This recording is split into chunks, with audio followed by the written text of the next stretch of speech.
there, adventurers, and welcome back to Shoreshack Adventures. Last time, where were we last time? Last time on Shoreshack Adventures, Sho spoke with Elimar after the party's return from the sewers. He gives Elimar the scroll. Elimar, intrigued about this scroll from the Great Nassant, moves up the meeting with the party and the king to noon the next day. Elimar tells Sho how he had searched Gloria's estate and found forged letters trying to frame Pablo, the head of the Magicians Guild. After Sho and Xander meet back up, Sho returns to the brothel where the party had been staying and lets them know that we can move into Elimar's guest house estate. So, gathering all our belongings, the party makes their way there. Xander and Sho set out the next morning. Xander had a few errands he needed to fulfill before the day's events. Opening an account at the Bank of Ironton, he stores Sonia in a lockbox, at least for the day. Then the two of them go to the Black Stag, where Xander dropped off the loot in hopes that Siddle and Cecil will be satisfied. The two of them then proceed to the Magician's Tower, where they register themselves in the town as practitioners of the arts. And that's where we will pick up today's episode of Shoreshack Adventures. Ah, yes, and welcome back. Today the party is journeying through Ironton on the way to a long sought-after talk with the king. What will happen? Will it be combat? Will it be diplomacy? Will it be some conniving something? We will find out today on Shoreshack Adventures. I will sharpen my axe on my enemy's face.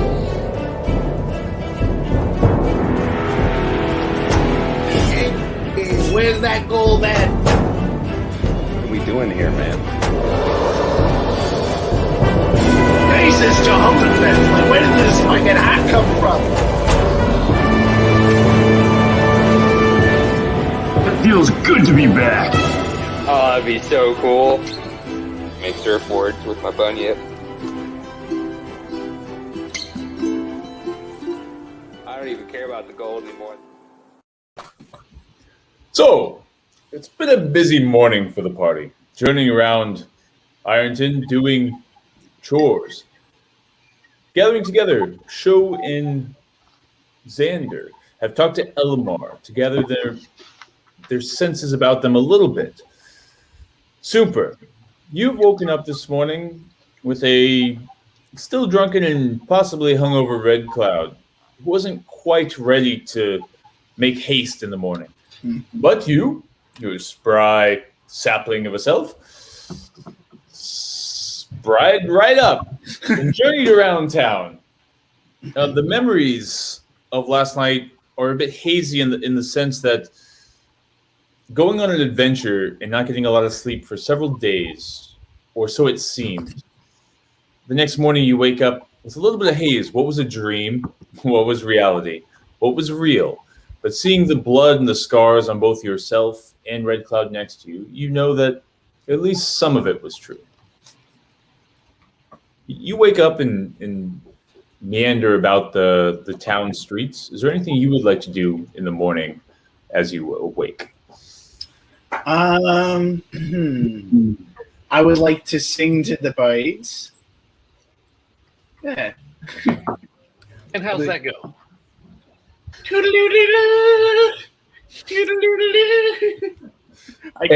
just then, as you open the windows, birds come down and they're all over the windowsill.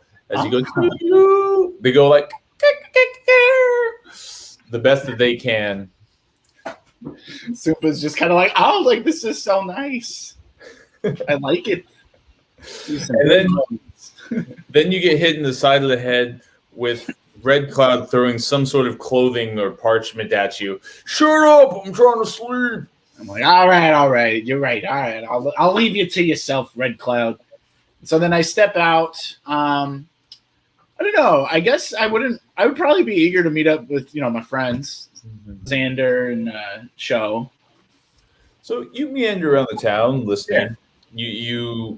You see various tradesmen of the morning, businessmen talking, especially in this part of town, about intellectual topics, diplomacy, potential trade routes opening up between Ironton and Alabast, new shipments coming in of exotic animals, things such as this that all perk up an intellectual's and business person's mind here in Ironton.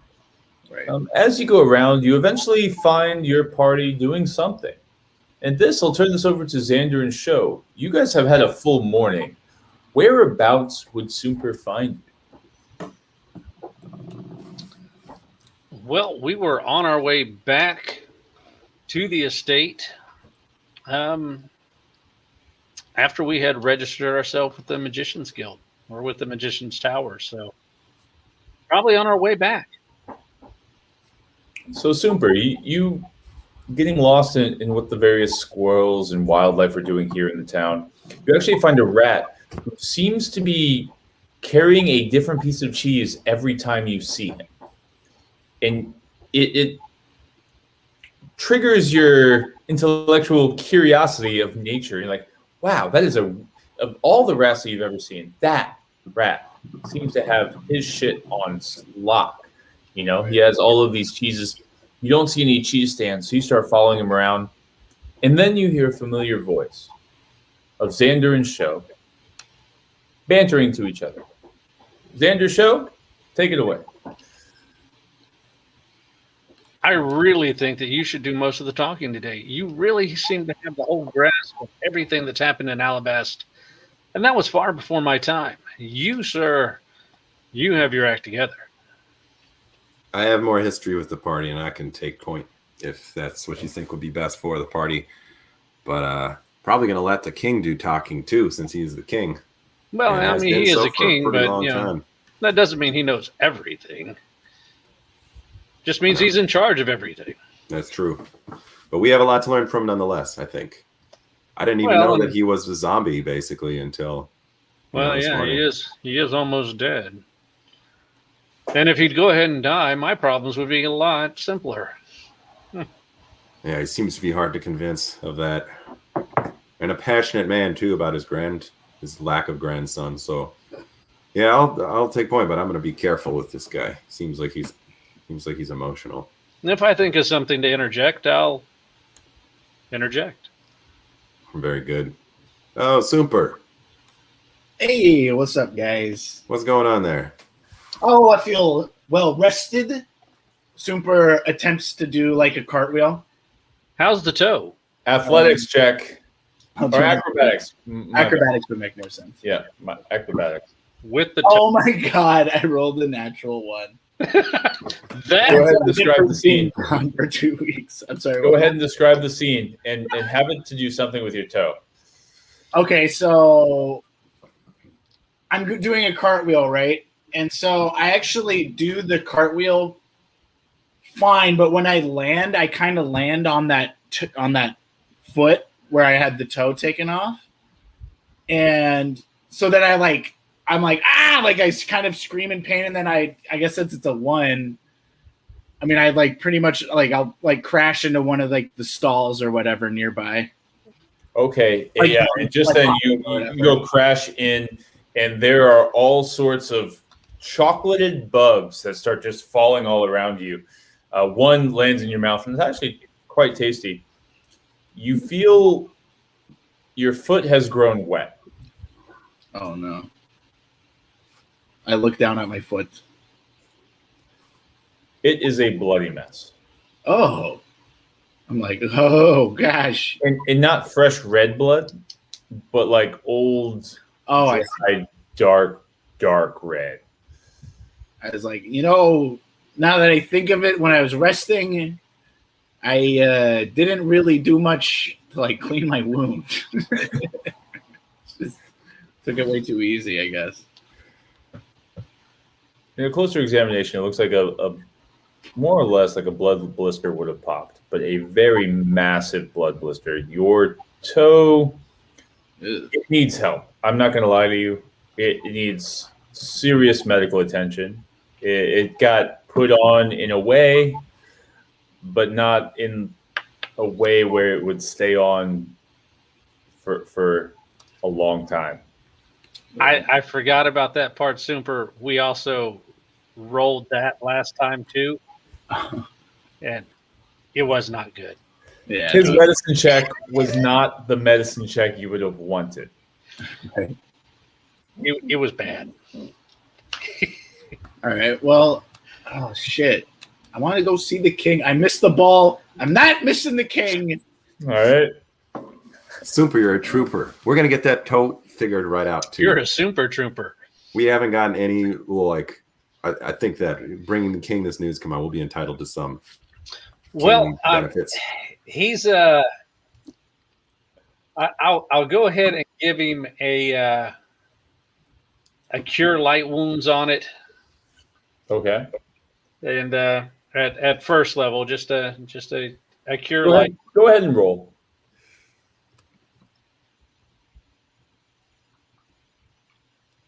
It's halfway. It's 9 points.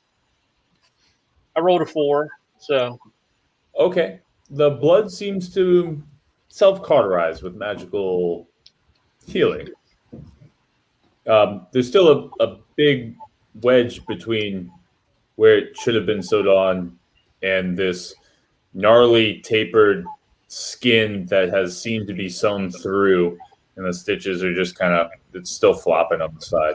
But it doesn't hurt as much as it did. well. The good news is the one of the ladies we'll be seeing today. She is a skilled healer. Right. So I think I'm pretty good myself, but she does have the upper hand on me, and we do have some rapport. right, and it wouldn't hurt at least getting a second doctor's notice or second I doctor's never said I was a doctor. or a second I healer. just played one on stage. Right. Excuse me. But yeah, I mean, I think for now, especially since I appreciate you doing the healing my toe a bit, I think we can wait until then. We don't have to deal with my toe immediately. Is my point. It will we will take care of it. Do Right. not worry.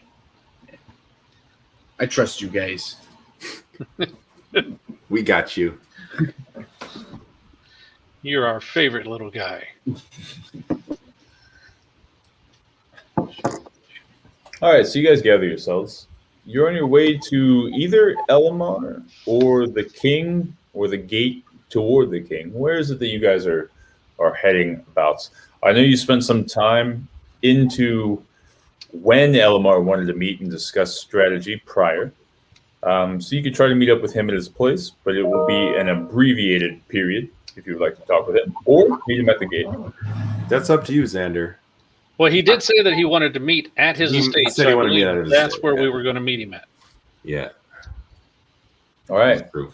So you guys find Super. You're not too far from the estate, Super, where you woke up. Only about 2 or 3 blocks.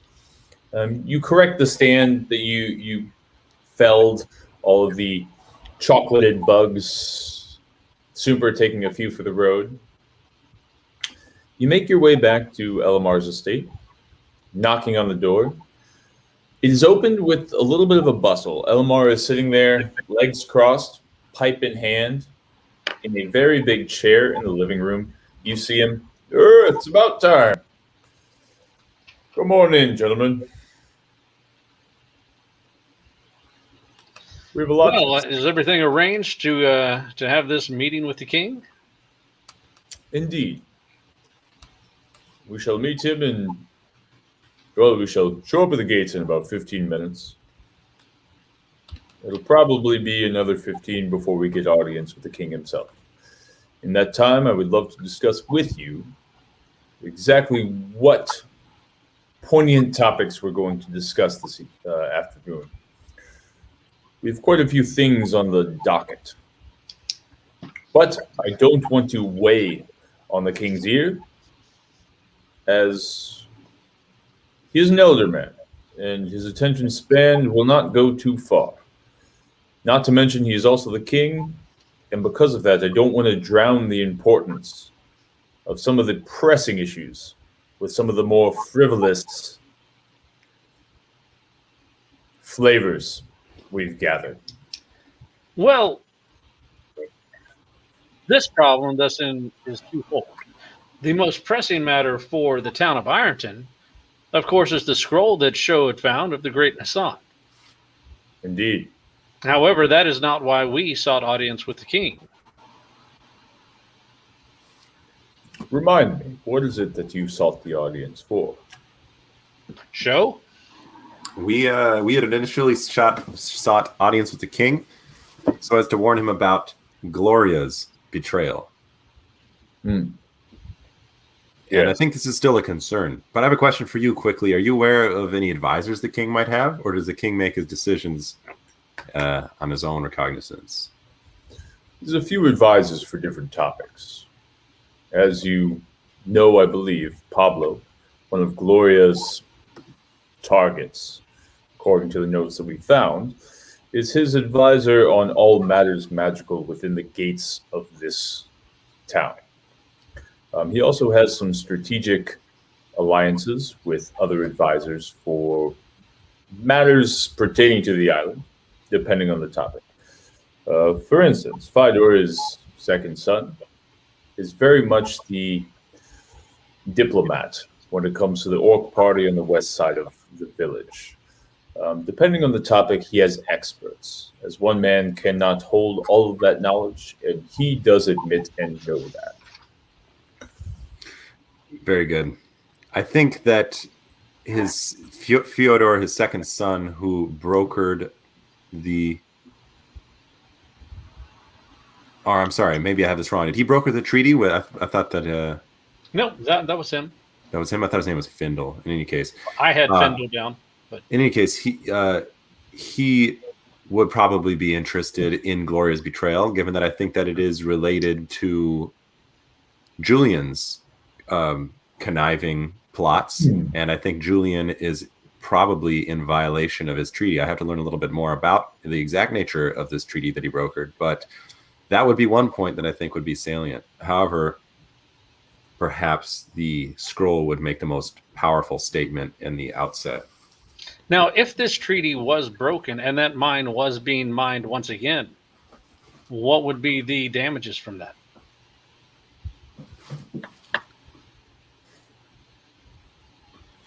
Well, it'd certainly be a violation on Alabast's part of... Well, the treaty was with the orcs. Ah, I see.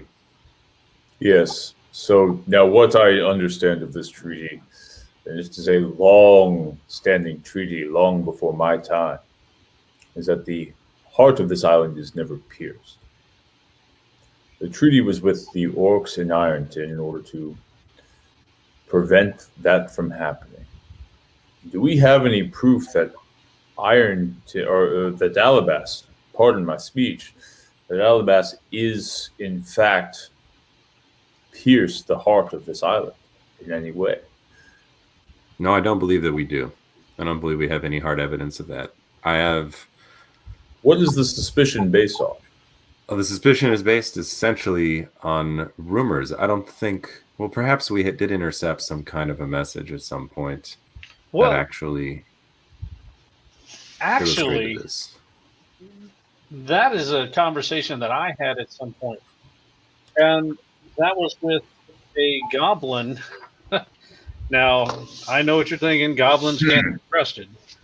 However, this one was very gabby. And as I spoke with him, he did tell me how the heart of the mountain was being mined. And they would actually... Who? By who? Indeed. And more importantly, as we make this claim, do they have any connection to Alabast itself? Yes, I believe that they do. Although I don't think that many Alabastian is aware of the fact that this is happening. but they're certainly, I believe this operation is being perpetrated in a clandestine manner by elements that are powerful in Alabast. This Indeed why I goblin, wanted to have this conversation, to make sure we have our ducks in order. this goblin, Hawk Shinkdink, I call him Hawk for short, is does the name Baron Chambers ring any bell to you? Indeed, I think it was a person of some order in Alabast, but only coming through conversations here or there. Well, then, Oh, sorry. is it not proof enough that a goblin knew the name Baron Chambers? You don't know a whole lot of goblins messing around with barons. Who actually said he was the money man? It's true. I was there.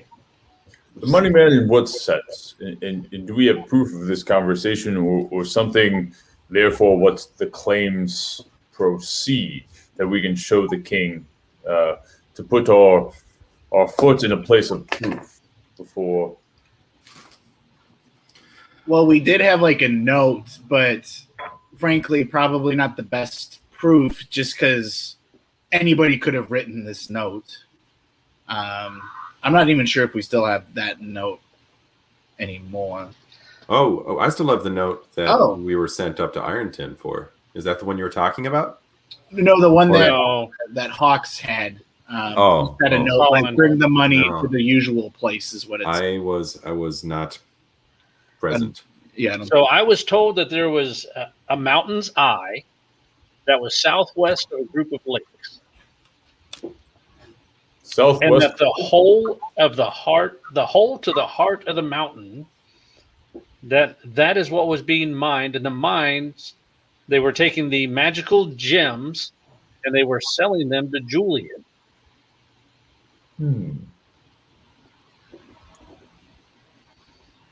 The ogres were kidnapping, goblins and ogres were fighting.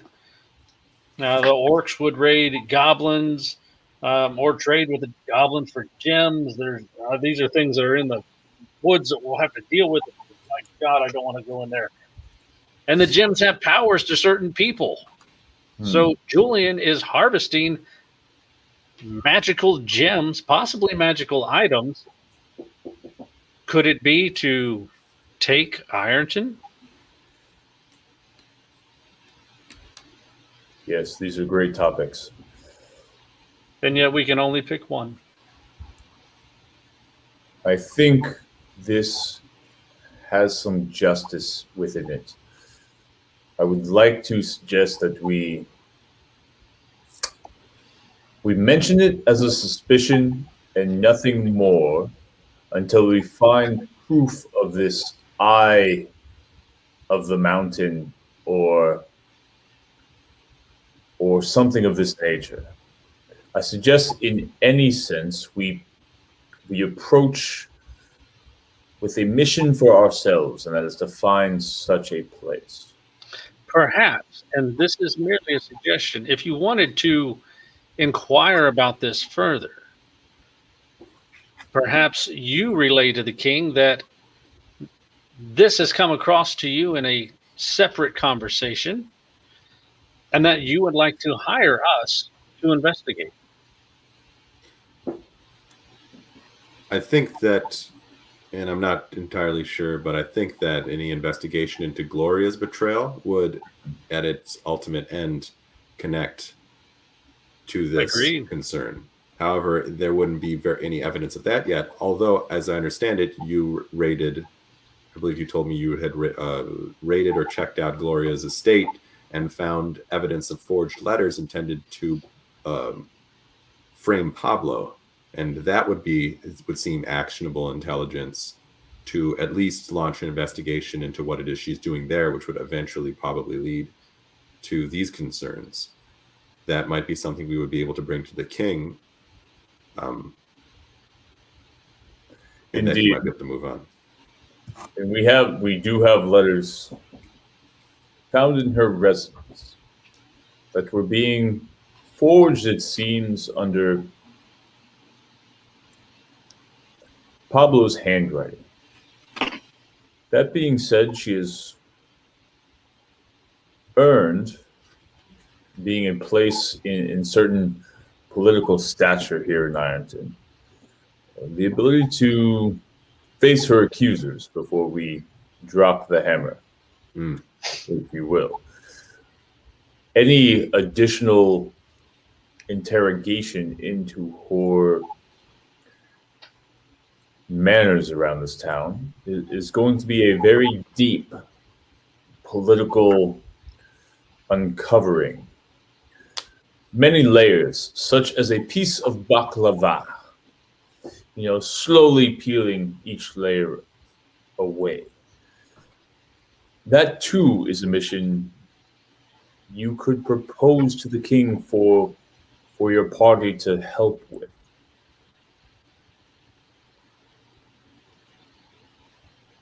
It's a matter of what you deem your expertise to be.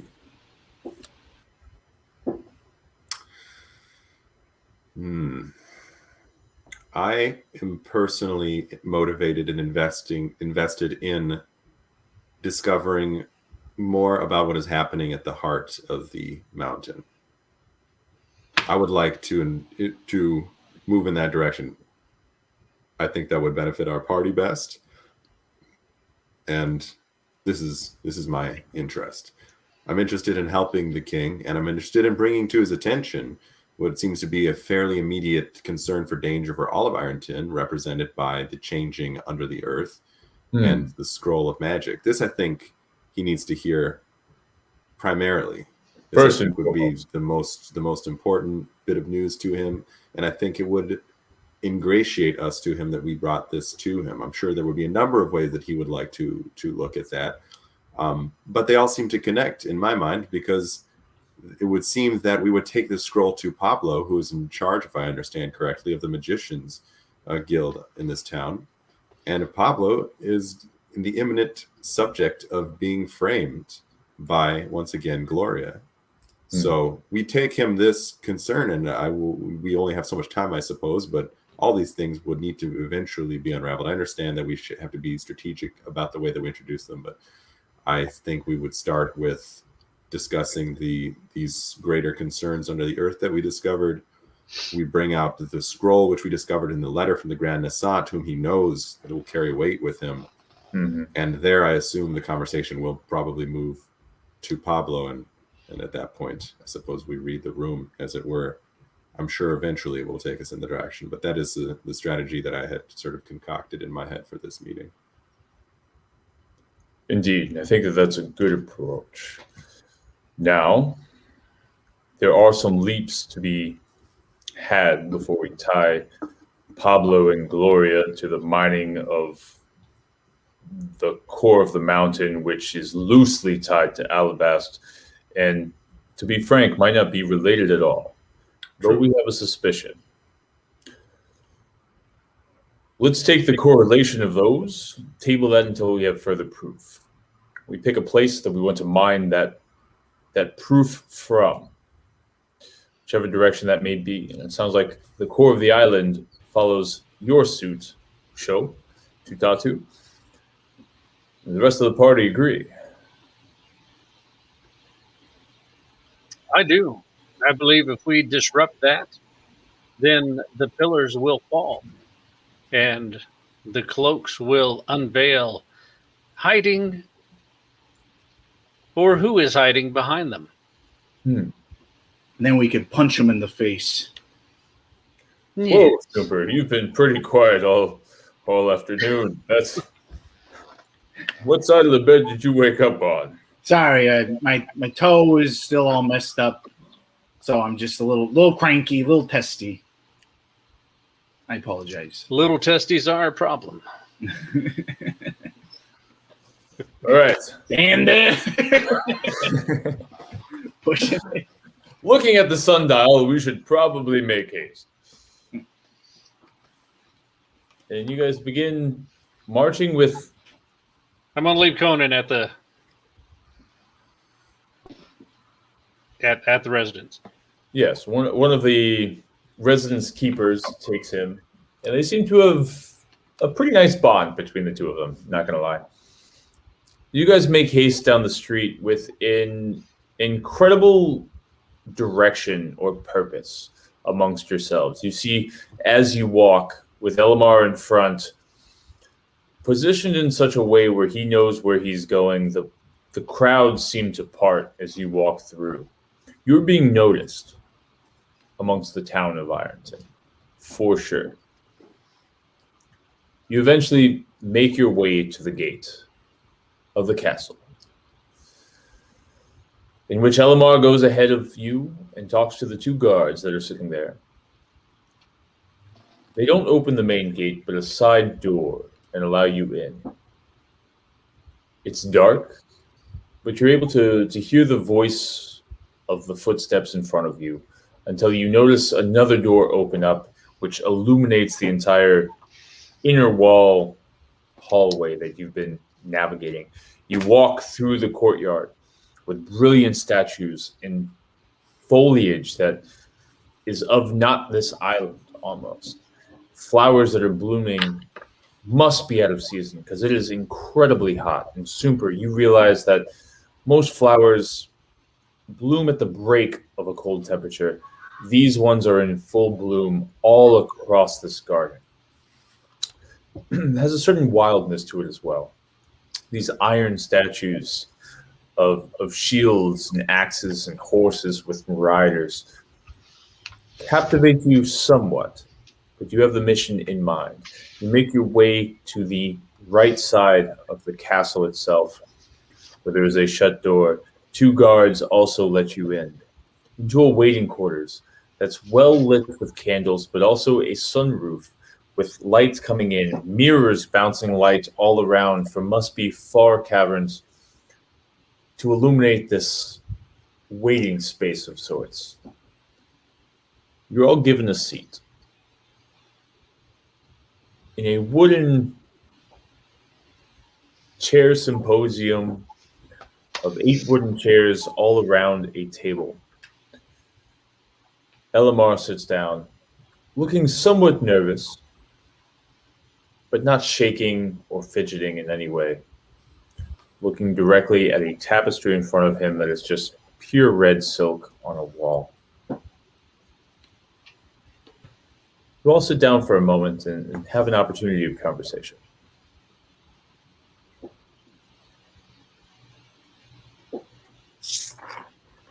Nice digs.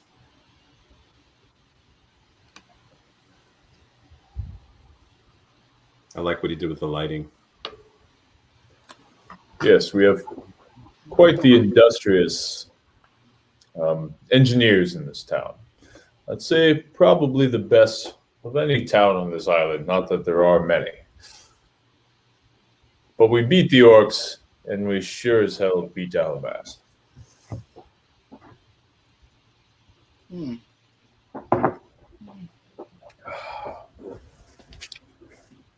So as far as the lead of this conversation, please be as honorable as you can to the magistrate here. He's a good man who has nothing but care for all of the people in this island and for this island in itself. He has seen and have been here more than most living creatures have. That we know of. I will introduce you all as heroes of this town. Make mention of some of the topics and see the mood that the king is in. From there, I encourage you, Sho, to take the lead on any topics or questions that you may have to enlighten and discuss the topics at hand. Keep it straight and don't distract too much from any suspicions unless you call them out as suspicions themselves. And keep them at a minimum, if you might understand. We have found ourselves in a very complex situation. And the king's job here is to tell us to go this direction or that direction, and to go with full force and support of the king, his men, and his funding. Keep the topics to what direction we want to go. The more we muddy the water, the less sure he'll be in funding any campaigns we have to find the truth. Gotcha. Short, sweet, to the point. Mm-hmm. Think the king is a hugger? I'll give him I'm just kidding, Elimar. I will be on my best behavior. He's like, you. Super's like a little disappointed because he's like, he thought maybe there would be some hugs. He's like, Oh, little guy.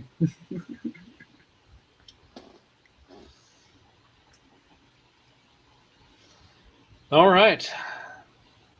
Well, how long does it take this old codger to get here? I suspect he's probably already having an audience of some kind. I would think. As old as he is a busy man. That I will assure you. Are there any questions before we walk in? Is there any like totally taboo topics that will totally set him off? Or vice versa, things that, you know, might kind of make us seem more appealing or whatever.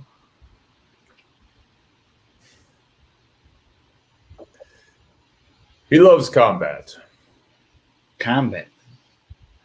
So I will maybe, tell you that.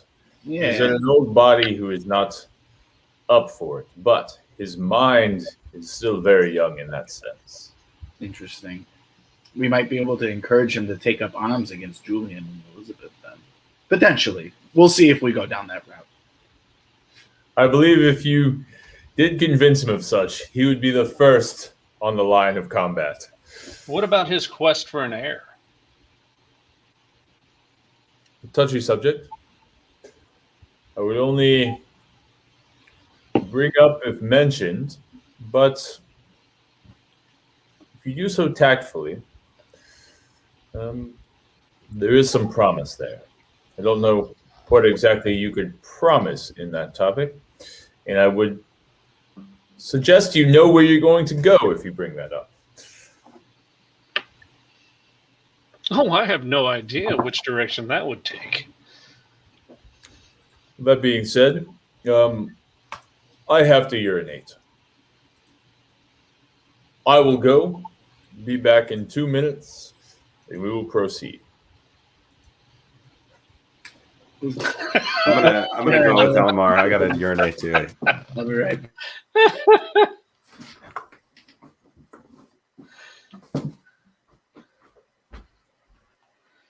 Well, these guys can't hold. Oh, you're leaving too.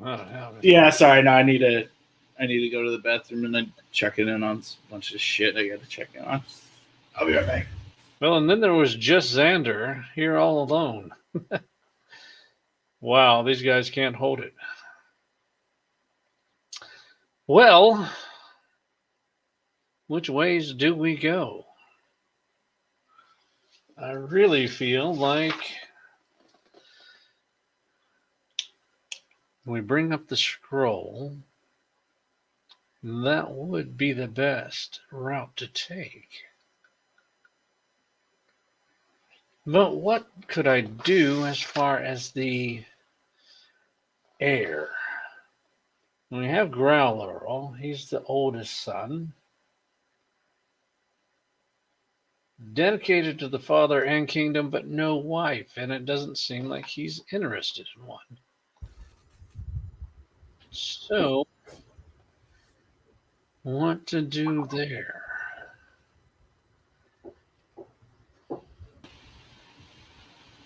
Now,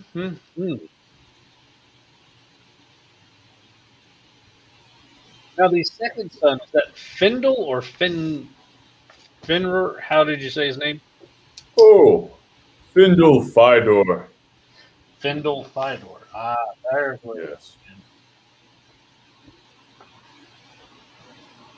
One is a first name, the other is a second name, if you will.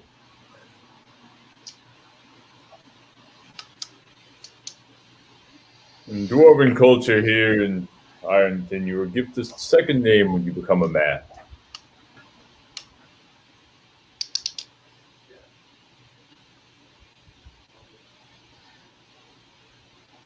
So, City, being only in his 40s, has already earned his second name.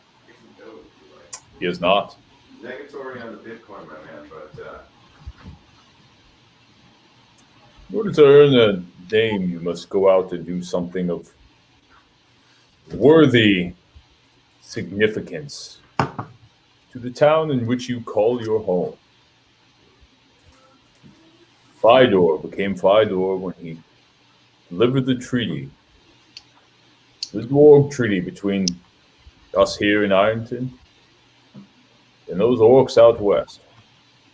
Siddle is questing and, in my opinion, trying a little too hard.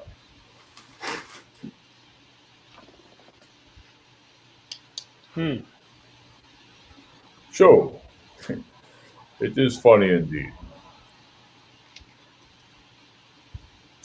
It seems Xander here is trying to figure out how to touch on the subject of the air with the king. I'm merely thinking that if it came up, what route we could take. It may not come up. I'm not going to force it, but it's always a possibility. it's true. He seems pretty fixated on it. We could go in there and be like, your town is about to fall in the lava, but we have a magic scroll. And he's like, that reminds me of my deadbeat son. We won't have a kid. We have to be prepared. It could go that way. There's a lot of things that remind me You of can my tell him we deadbeat know a mommy. nice girl that he can meet with. We were just staying at this inn down the way. I don't know, man. There are lots of girls at that one, huh? I would not suggest bringing that up. Probably not. I'll try to be tactful. Oh, what is taking Super so long? He has to climb a long ways up to get to the urinal, so And then he probably fell in. He's trying to Sounds grow pretty- something to get him back out. It would be funny if it was like he was reaching for that ring and he's just dangling over. Ah! Oh, I never told him what that wand is. What is this you're talking about, Xander? No. It's just a stick he found. He was so silly back then. He's grown up so much the past couple of days. Elimars snickers a little bit. You got it.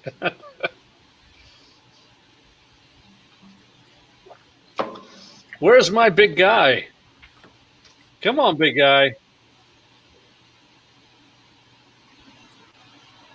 Well, we could just make our way in, and hopefully his entrance is not too intrusive. Do you think he would be able to make his way quietly behind us?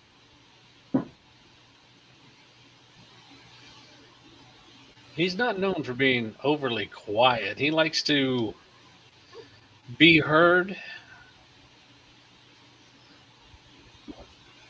Oh, I see. But I think he's making boom, boom. So maybe we should go ahead. Just then you see two people dressed in brilliant red and gold and white come up. They're robes of sort, but seem a little bit more versatile and tactical in nature. As Super comes up behind you, trying to buckle his trow. Are we going in? And yes, you all are. Oh, did everything come out all right, little guy? It was okay. Ignoring his sarcasm. Elimar leads the way as you're following suit with these two gentlemen, though they look a little genderless in the sense of how they are dressed in garb. You walk down a long hallway with a brilliant red rug. doors on the right wall of the hallway every 20 yards or so. This hallway is extensive. As you follow Elimar forward, you reach a set of double doors, finally, after maybe 100, 120 yards down this thin hallway. Windows to your left as you walk, seeing the open green of the outside of the gates of Ironton. You reach a set of double doors, made of steel. The red rug vanishes beneath these doors as Elimar looks back over his shoulder to you. Are you all ready? What's the king's name again? Elimar. Aramar. Thank you. Ready. Elimar. Irmar. Elimar. Gotcha. In that moment, he gives it a hefty push. Both doors open into a huge room. Red carpet leading to a massive stone throne. The walls on either side are decorated with a number of intimidating weapons. Sharp points, decorations on the hilts. As your gaze goes from the wall tapestries to the huge candle chandeliers that go across the chamber, your eyes eventually reach the man on the throne. A very old and aged dwarf sitting boldly in stance, but hunched in some ways in posture. An incredibly thick beard of white, decorated with an intimidating blood-red stripe down its center, covering most of the breastplate that lies underneath. You can see of his what you can see of his unbearded face are two baggy eyes that show his age. But piercing ice blue eyes behind those show a contrasting vitality. Elimar immediately bows and says, "My king," as he goes down on one knee.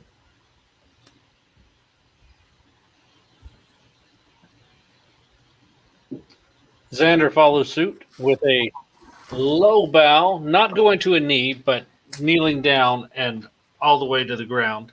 Yeah, it shows well. Sumpa as well with like a floor, like he kind of does this with his hands. You know what I mean? Give me a performance check. Oh, all right. Ooh, really good. 19 plus something for his performance. 21 total. Wow. You see one of the king's eyebrows raise and then go, Sure. "Stand, Elimar. It is good to see you. Who are your companions?" And Show steps forth and lights up. And he's like, "Great, glorious, and peerless King Elimar. It is an honor to stand in your presence. I am Shotu Tatu, and these are my compatriots Xander Radnax and Sumper. And we represent a band of heroes taken on by your own Elimar to investigate events occurring in your city. We are here to bring you news of great importance." Elimar speaks up. "Yes, your majesty. The party of heroes has come by foot from Alabas. They have proven their worth already, dealing with our problems in the catacombs. As Sho has said, we have urgent matters to discuss, though. This is why I brought them to your audience, my king." King looks you all over, his head kind of jerking as he puts a gaze to you all. You feel when he looks into your eyes that he sees through your head and into your soul. Joe's giving his best hardened and to be taken seriously adventurer look. He meets your gaze after giving some time to each one of you in a silence that becomes eerie and unsettling, but you can almost tell it's a test of character. Very well. So, what may your grave concerns be? And Show withdraws from his person a scroll and a note and says, Your Highness, before you I hold a note from one Grand Nisant that we discovered beneath this very city as we worked on an issue in the sewers. And with it is a magical scroll. Hold! Did you say the Grand Nisant? Who told you of this name? Why, this scroll itself told me of its name. It is penned by his hand and signed. We just came upon this like randomly when we were in the sewers trying to fix the different sewage problems. We got him. Come here, let me see. I'll approach the king with the scrolls and deliver them to him. Big people are talking super. What the fuck ever, man. This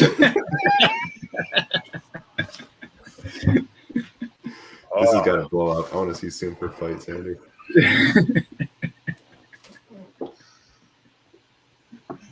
Indeed, it does have his mark.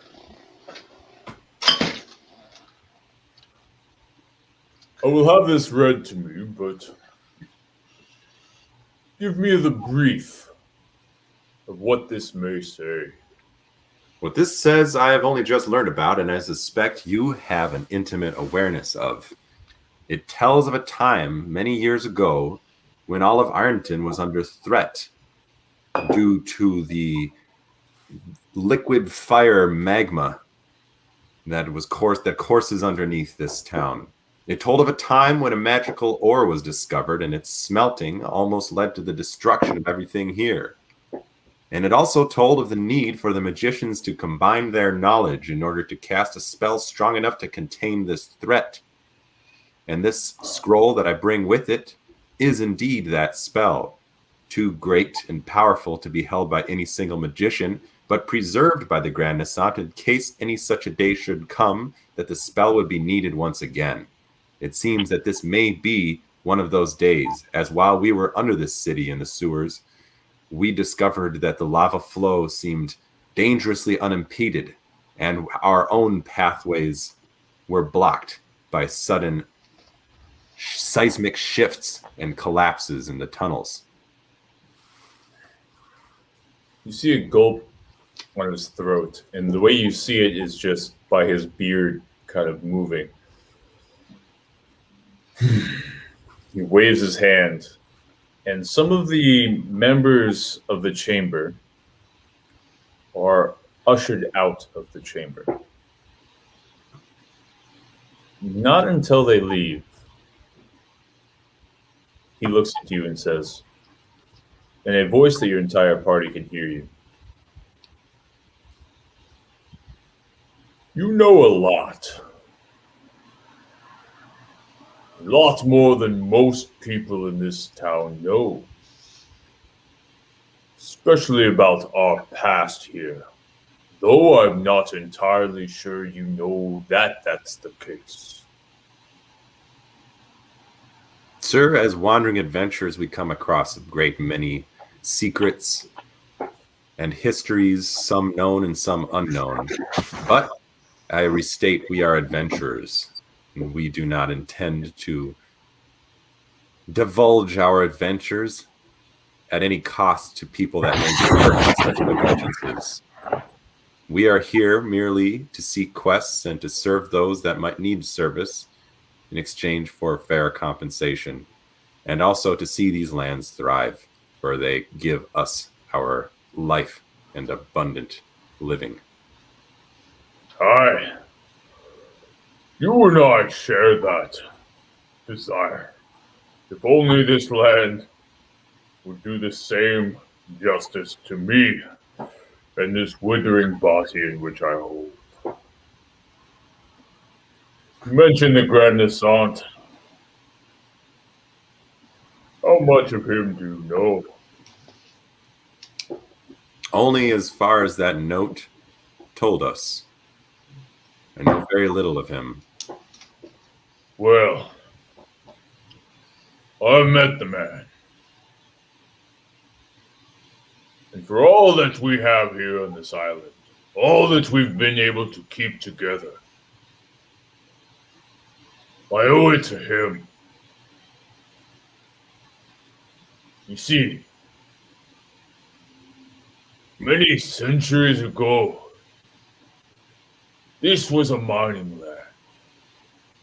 And in my young adolescent age, I came here with a pickaxe and a fire in my heart to mine the most rare ore that's ever been found on this planet. But we tapped into something much more vile.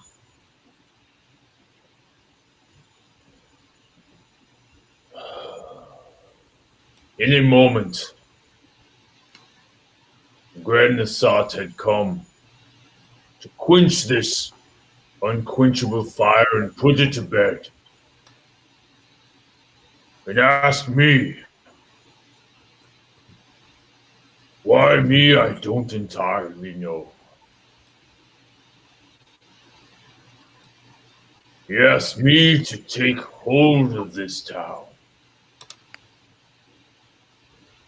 to turn it away from mining, to go into something many dwarfs would call more docile.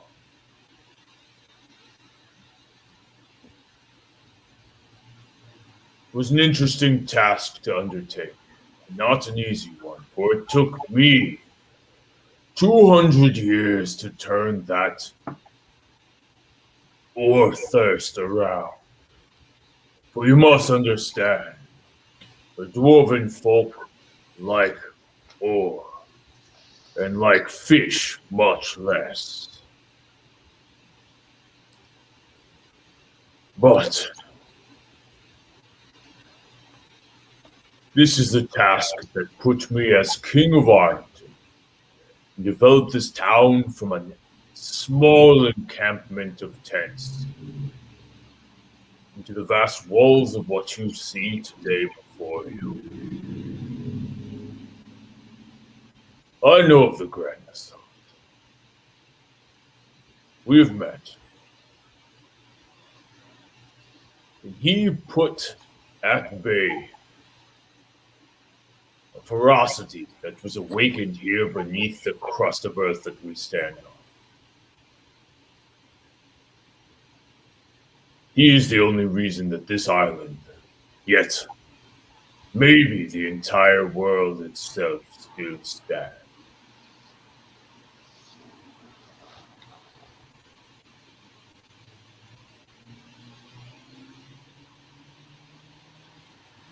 Brings me to question, what is it? A lava flow that you had experienced beneath this town? This sounds strangely familiar to that in my early days as a youth.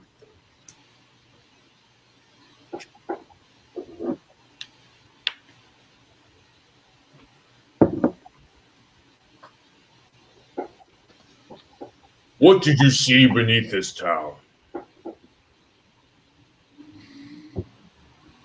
We saw that the earth seems to have shifted, and we saw and experienced earthquakes and collapses. And this isn't the only place where we've seen these things either. We adventure far and wide and experience strange subterranean disturbances in the crust of the plant in the land south of Alabast as well. and there we faced a mesmerizing snail of the deep, the like of which apparently had not been heard of in many times. Good king, it appears as the changes beneath are forcing these creatures to the surface, someplace they do not care to go, and yet they are forced out of their homes.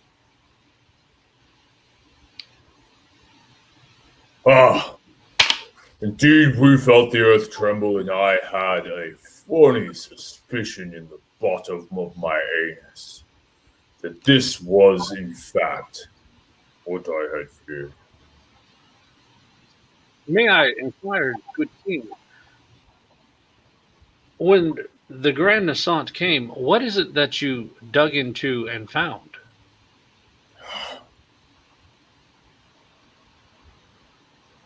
He looks both right and left.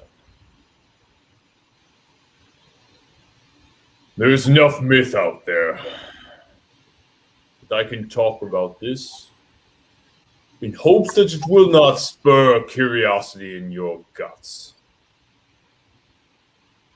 For I tell and warn you, if you seek what we had once in mind for,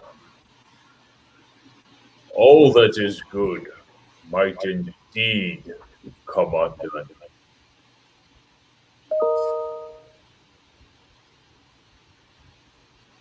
You would like to hear the story. Give me your word. My word is my bond. We do not seek to destroy this island or the land, this town, or anywhere else.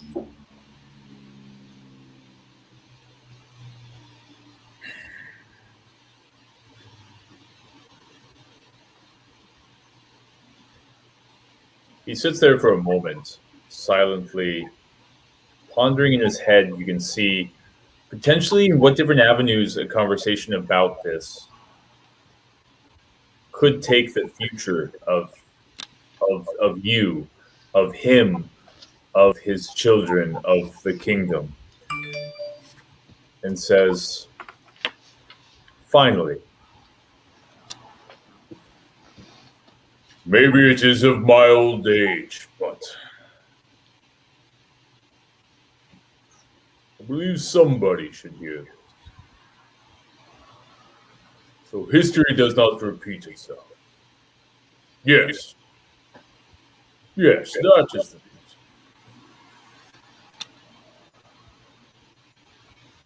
"984 years ago, dwarves and orcs set to this island with the promise to mine. As dwarves do, any mountain that stands higher than 12 giants tall holds some ore of some kind. Well, it was found that not just a normal ore lied beneath this hump. For with the consult of many of magic types, it was found that not only stone existed beneath this island, but a corpse. A corpse of raw material, highly leverageable, to make extraordinary items and weapons. But we did not know at first.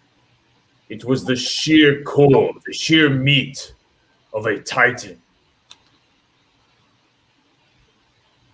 that constructed this island.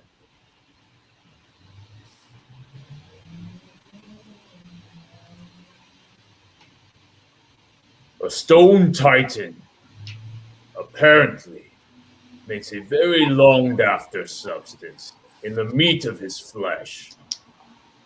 In that, my father quested here to uncover and to harness in order to sell and change this world. And change this world he almost did.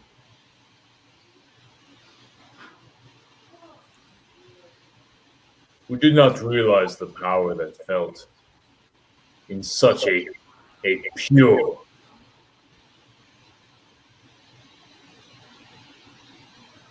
such a cosmic, such a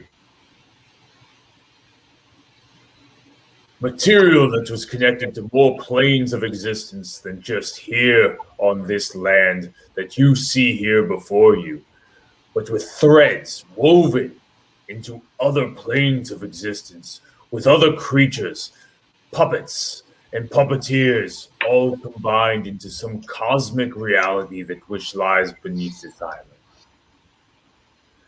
This is a lot. And to be honest with you, my brain cannot completely understand. But what I can tell you is tapping into the sheer mechanics of such a thing.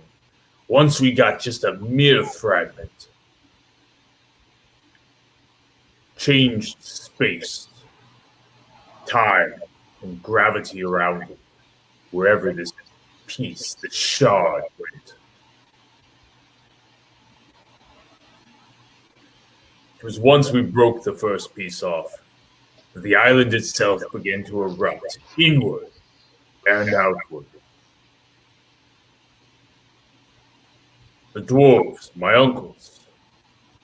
uncle's friends, began to try to smelt such an ore, trying to stoke the fires beneath this land hotter and hotter until it would finally melt and to become malleable. But no matter how hard they tried, it did nothing but begin to crumble the crust above.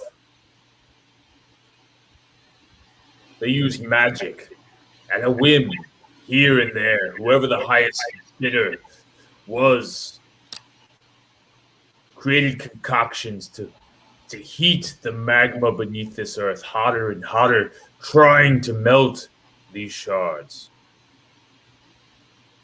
Eventually, the land and the stone that built this island was not able to contain a magma of such temperatures, and yet it still did not smelt.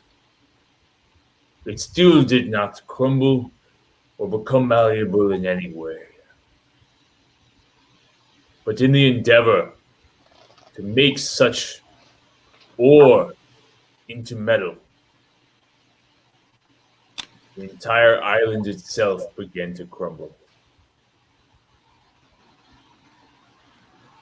The magma began to shoot downward into the core of this earth. And that was a problem.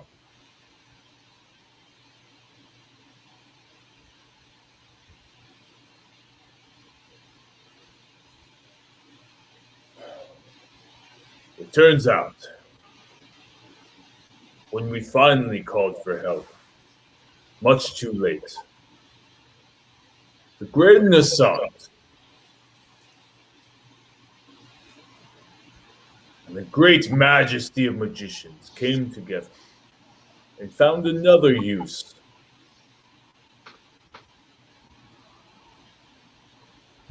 for such an ore,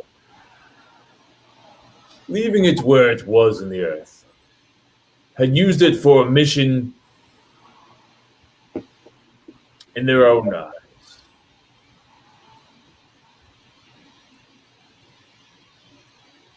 You see, they had an evil in their hands and had no place to put it.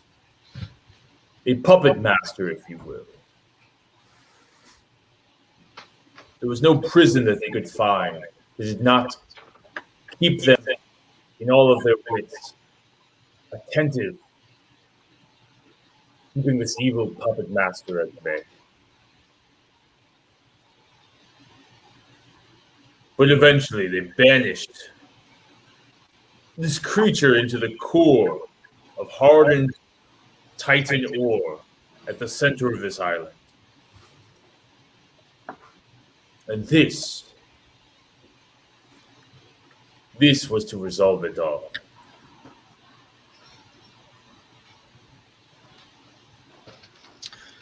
So you're saying this creature was used as a soul stone? Was used as a what? a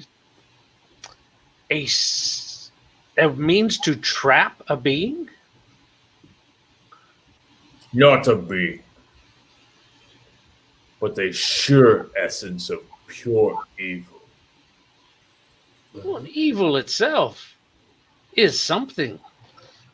So, King, what was it the evil of? You are mere strangers to me, and though you have proven yourself of some worth,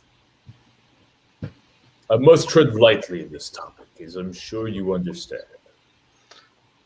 King, noble King, I merely ask, not as curiosity to go find this thing, but fear that it has already been found. The area in which you were mining and this was found, is that what the treaty made by your son was to procure?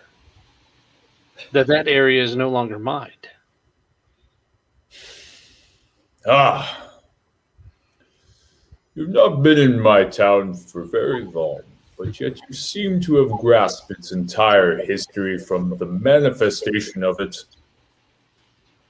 to many peculiars along the way. And My to job your- is to listen. You do a very good job, Xander. I can see why you get the title hero. And yes, this treaty was put in place.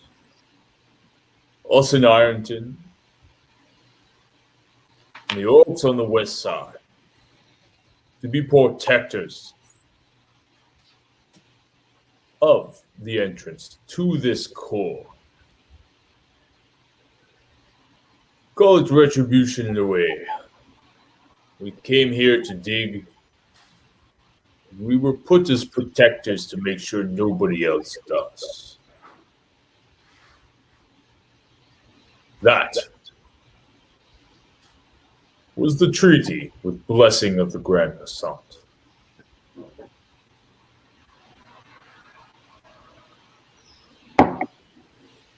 Well, King, we come, me and my company, with the guidance and under the direction of great men and wizards in Alabast on a mission to protect this island and their town as well. I would humbly ask that you and Elimar continue to retain our services in the interest of further discovering whether or not this great evil, or perhaps this disturbance under the earth, has in fact taken hold, and whether or not this scroll need be put into use.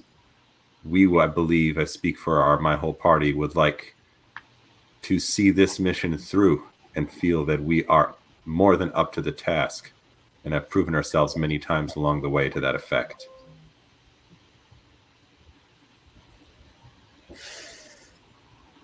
Ah, yes. I think this is a matter that I must bring Pablo in for, as he is our town's magister of magic. This scroll that you have found, you say it was authored by the Grand Assant himself. Both the verbiage as well as the spell scroll. To the best of our knowledge. I do not know that the spell scroll was authored by him. My understanding was that it was authored by himself and a number of magicians, or perhaps it was only the casting that took many magicians. And in any case, the message refers to the scroll, and the two are found together. Ah. Do you mind if I hold on to these? Of course, it was found under your town that you have so graciously ruled as king over. I consider them to be your property in that respect. Only would ask that we may be of use during this quest and might meet Pablo to see this through. Indeed, men of your capabilities capabilities of which have been proven mighty thus far, will no doubt become of use if you wish. Now, for these gifts, nonetheless, I am a just king. Do not let gifts go unrewarded, especially when it means the existence of everything I've ever lived for. How may I repay you? I believe, among other requests, we would request that our ally, Sumper, whose toe you may not have noticed, has been horribly rent askew in our questing, be dealt with and healed. I believe you may have access to such healing. Super holds up his foot to like show what's up with his foot.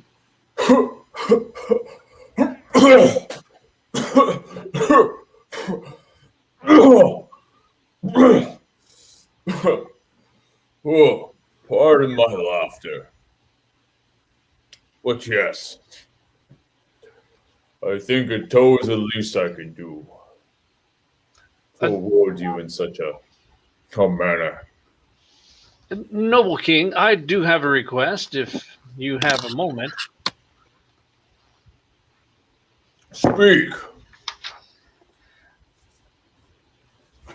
I have been stricken with an ailment that L'Ariel is able to heal me of. I would request that you would allow her to remove my ailment from me.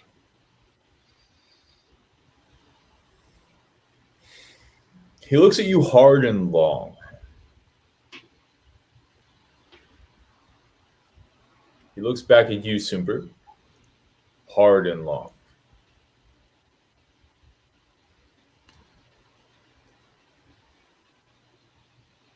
I understand that you might also understand what L'Oreal means to me.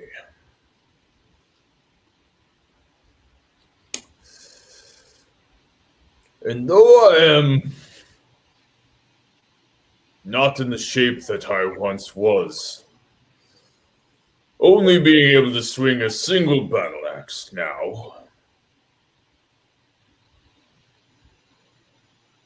I think I could spare a day or two as payment for the things you have delivered.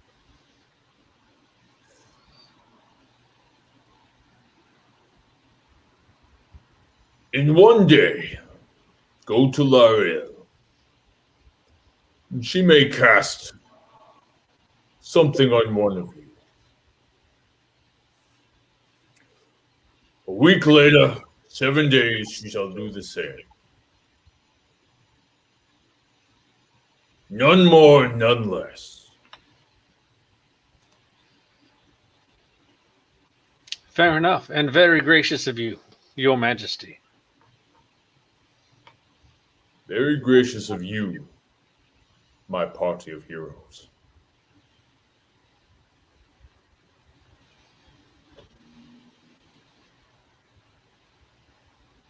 I shall take this to Pablo and discuss how it is that we shall do this. I do recall one thing, that it will require a druid of some sort in order to cast such a spell. The druids are hard to find on this island, sir. I believe they're a dying breed. I would like to find where the druids are. I was going to say they're more like rabbits. But they never stayed in one place too long.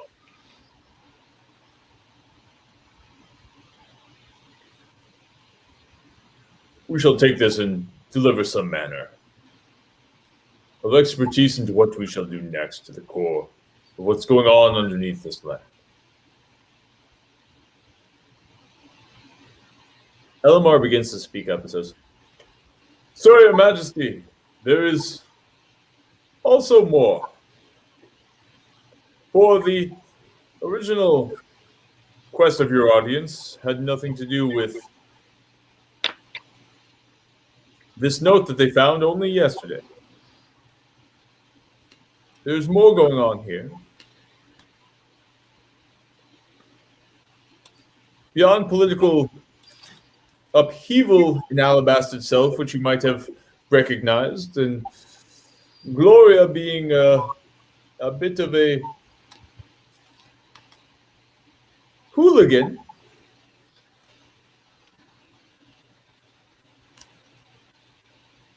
there was something else that they found that might have. This is just hearsay. I want to warn you. This is but a hunch.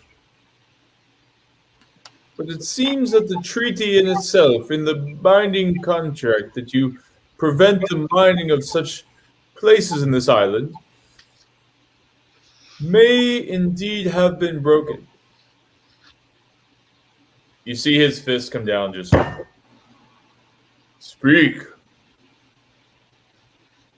Sir, are you sure the hole to the heart of the mountain has not been breached? That is but a leading question. You seem to know something. Speak your mind.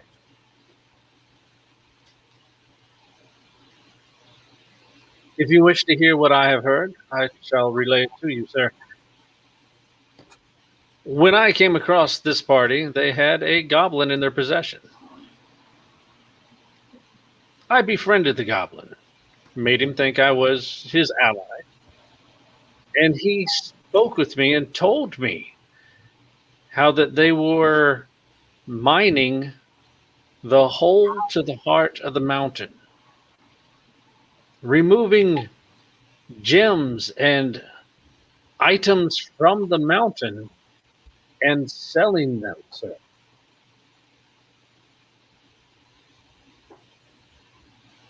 Where do they say that this was taking place?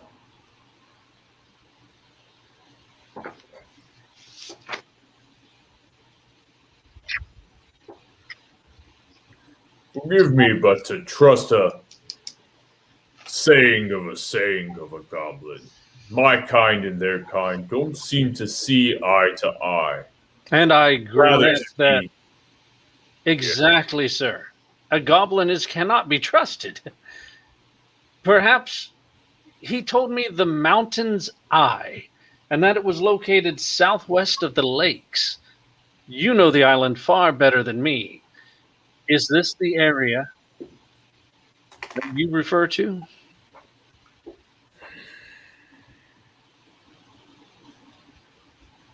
Not exactly. Then perhaps it is a different area.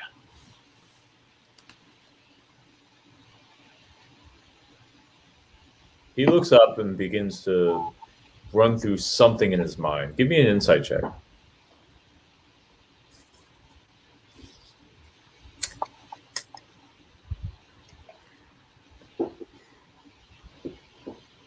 Eight. You see him coming to a conclusion and then seeing something else and begin to piece things together in his mind. What those are, you can't grasp. He mutters some words under his breath, but you can't seem to make sense of them in combination with his facial expressions. The goblin did mention a few names. Perhaps they ring a bell. A Baron Chambers and someone named Julian. Yes, Julian Mayer. Baron is his dirty weasel. The Dirty Weasel is who the goblin said was the money man for the exchanges. Exchanges of what? The exchanges of the gems that they were pulling from the mountain. Are you proclaiming that Julian is mining the mountain's core for gems and sheer profit? I am proclaiming nothing. I am merely relaying to you that you asked me what I had heard. I see. Oh, great king. That's how you do it, Soomber. Well, this party of heroes who are questing to be of use. I ask of you, what do you need in order to see whether this suspicion of a goblin is grounded in any sheer ore of truth? Sir, I'm not asking that we go off the suspicion of a goblin. I'm merely saying, how long has it been since your town has investigated to make sure that everything is okay? Perhaps a reconnaissance party, just to verify that everything is still on the up and up with this treaty. We monitor the mountains quite frequently, having 5 parties out ever once at a time. It has grown tougher now that the weather has seemed to become more frosty at the tips of these mountains. I'm not entirely sure exactly where it is this goblin had been murmuring. But I would pray you and equip you in such a manner to go find out. Now, King, as much as I appreciate that, on a side note, is it possible that they found another entrance?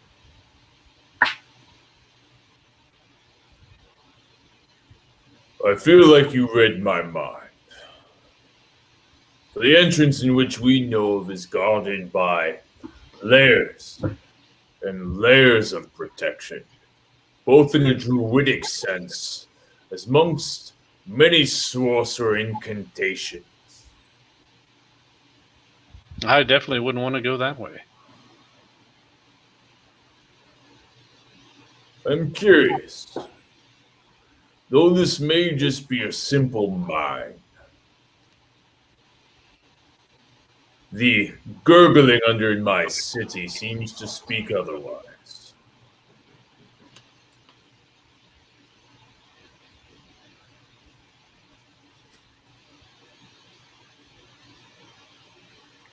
Is this something your party may be able to quest for me?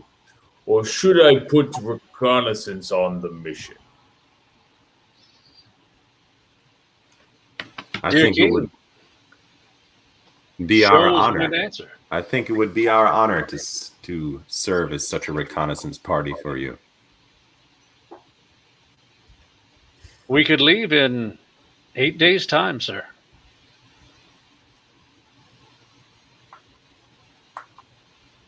Eight days. Yes, sir. One day for tomorrow for Simper to get healed, and 7 days for myself.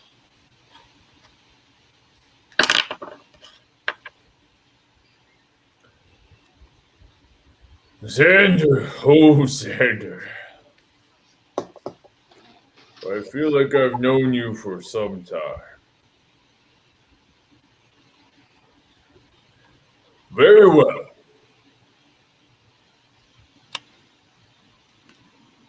In 8 days' time, when you both get the healing that you desire,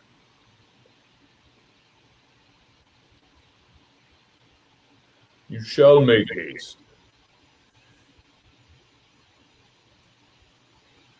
Is there anything that you would else desire to make this trip faster, quicker, and ensure your return?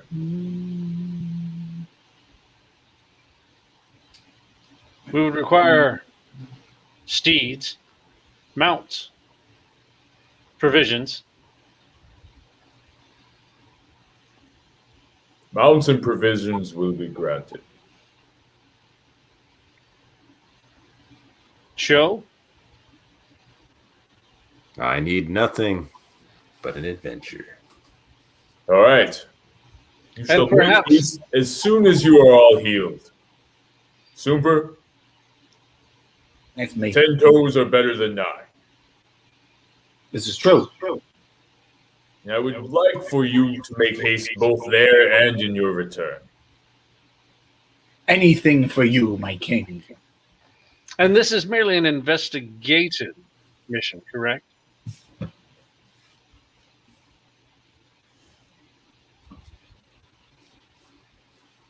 to report what we found? Yes, to specifically find the location in which this mine exists, if it does exist, and to uncover any ties to Alabast that may exist.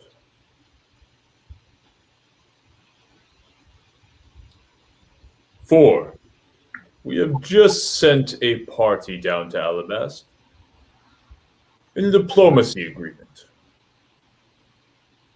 to ensure that the roads connecting our two towns is of just cause and fulfillment with Julian himself.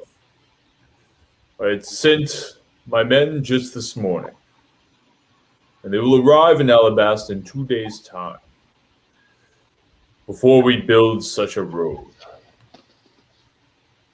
It would be entirely quenching to my curiosity to see if Julian is actually a fucker. In the sense that he is showing me one face on the surface and underneath, mining the very ore under this island that's keeping everything I stand for and have lived for together.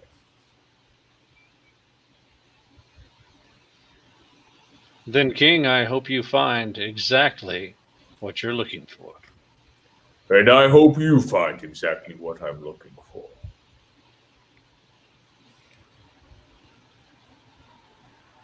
And upon successful completion, I'm sure the most generous king would reward his compatriots.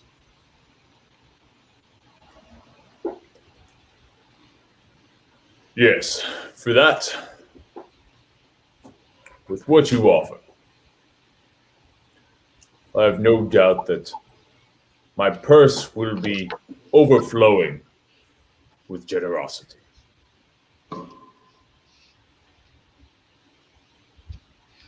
We are, or at least I am, of course, at your service.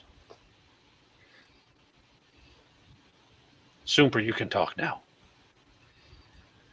Nah, I'm good. Super used to be the greedy one. We are at your service, my liege. All right. We will talk soon, and my men will get to you and let you know when the healer has the capabilities in order to take your ailments. As soon as those are finished, make haste. Take steeds at Julie Pop's stable. Gift of mine. It's all the rations that you need to make your journey. Take hold of a map and mark the location and the path which you travel to get there of said mine. Who runs it? What type of people? And any ties at all to Julian. For that is the real blood of the blade.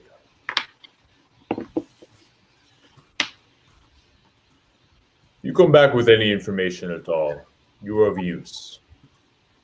But please strive to get as much information as you can. For the existence of everything that I have ever lived for my 869 years of life, might come down to just this. So if we do anything, we gather unreasonable amounts of information. If we can share your ear at any time, I'm sure we would be of use to you. And in this, we can surely assure. Very well. I nudge Soomper and say, offer him one of the stones so that we can tell him what we found. What stones? What are you whispering about? Our sending stones. Oh, right. So, King, we found this really cool magical item that we think might be of use for us to communicate. And I pull out one of the sending stones, I believe they're called, right? Is that right, Xander? Right, yeah. The sending stones. And you can have one, and then you can speak to us once a day.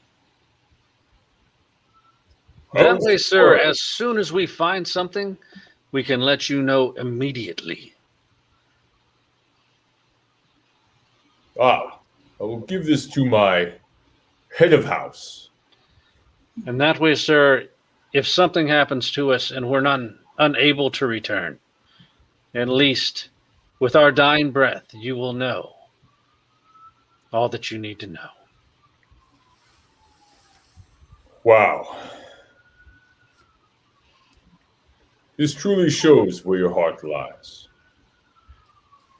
Oh, and one last thing too. And Super kind of digs into his little pocket, and then he pulls out one of those seeds that was given to him, and he says, "This is a magical seed for a magical plant. Not really 100% sure what it's supposed to grow into, but it is my duty to spread this throughout the land, and it will help recover the land, and it's good for the land. And here you go, King." And I present it to him. Well, I don't know whether or not he would take it, but yeah, I present it like I'm gonna hand it to him. He has somebody on his side gather both of those items, hold them, say, "You came here with a gift. I gave you not much, but a promise and another mission. And yet you respond to that with yet 2 more gifts. You are truly heroes. Take this." And you get in your hand a bag of coin. Ooh.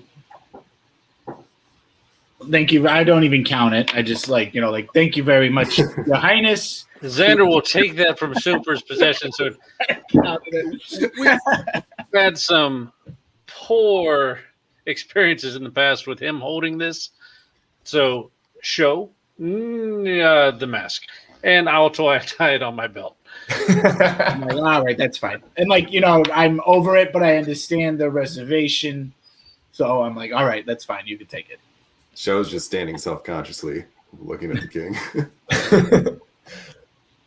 In there, Coins, enough right? coin to buy any items you may need in your journey, as well as a ring which shall assist you in your endeavors. For nothing more than survivability. What's the ring? If you don't mind me asking. We've had bad experiences with those in the past. It is a ring of protection. Oh. One that you come back alive.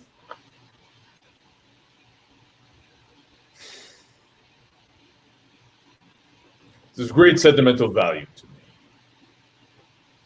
Oh. I would like you to bring it back, but as the task at hand is worth more than our lives alone, and worth more than any sentiment that I have for anything of my past. Treat it well, and I believe it will treat you well as well. Now, I'm just curious, would anybody recognize this as your ring, my king? I'm just wondering if maybe we would be able to present that to somebody in the future. See, we really do know the king.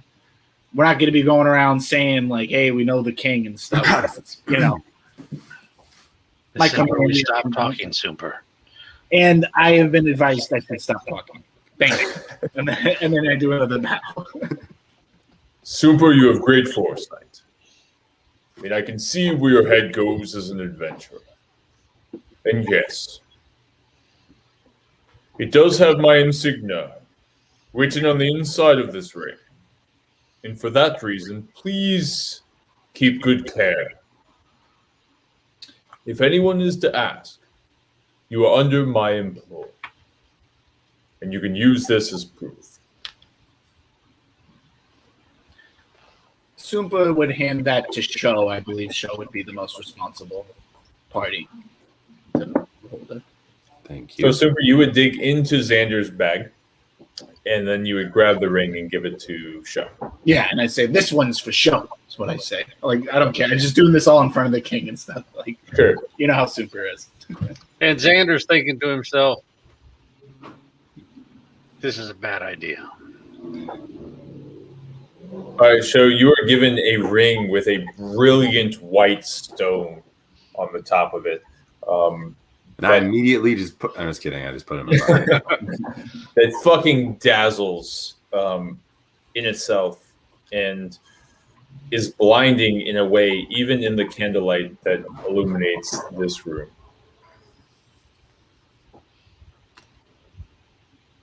You begin to get ushered out. Are there any last things you wish to say before the meeting with the king is adjourned?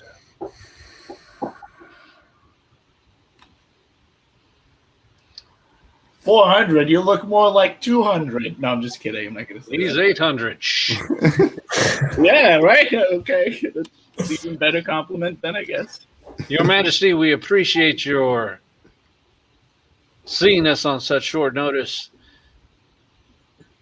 And within 8 days, we shall be on our way, and we'll report back to you as quickly as we are able. Out. Make haste as soon as you are here. With the utmost urgency.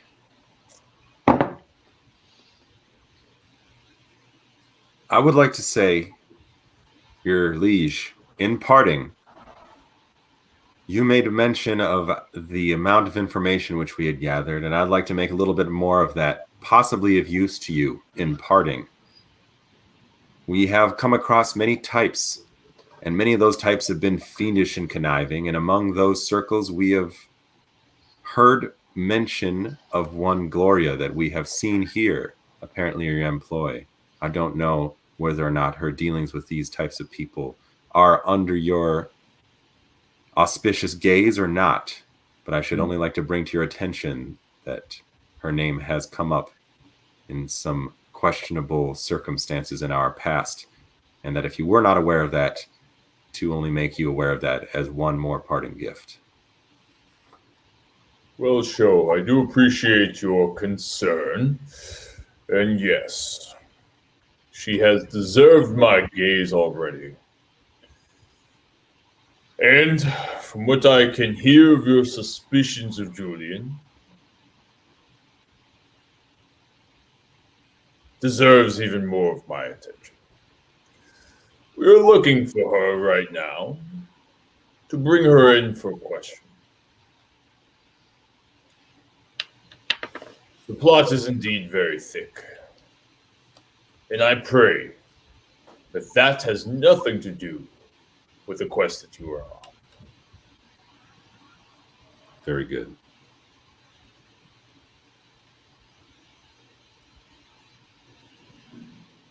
Godspeed, and may the earthen mother of this land speed your travels and footfalls.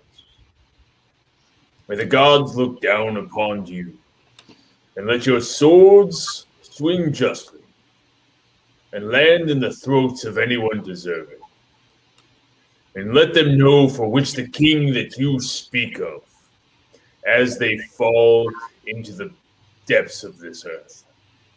For we not only defend the kingdom of Ireland, not only this island in which you set foot on, but we defend the entire existence of this earth. Though may not many know it, that is your calling here. Farewell, and may I see you again very soon. Farewell.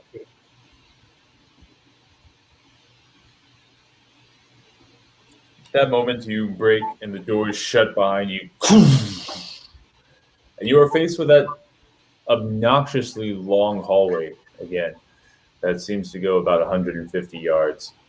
The windows on your right-hand side, looking out at a yard of green still. The seagulls still buzzing. The doors every 20 or 30 yards on your left. Passing by. Gives you a lot of time to think amongst yourselves, to comprehend the entire conversations you've had, all that he uncovered to you, all that you've been thinking about, your mission ahead, and also gives you a time to speak amongst your party.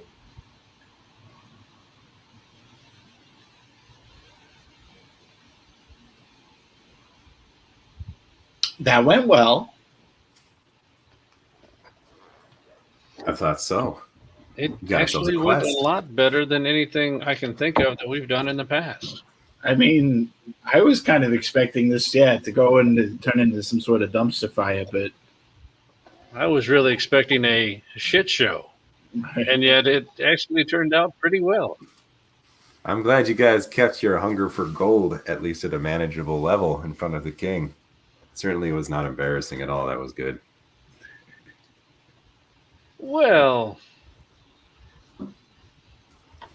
that is a mighty fine ring that you're wearing, and I hope you continue to wear it. Oh, this little thing is a gift. I'm just kidding, Xander. This is to us, and then Show will produce a crystal stopped little beaker that he's wearing around his neck and pop the crystal off. Give you both a very meaningful look and say, to your health. And then he'll slug that down and put the crystal stopper back in and keep going.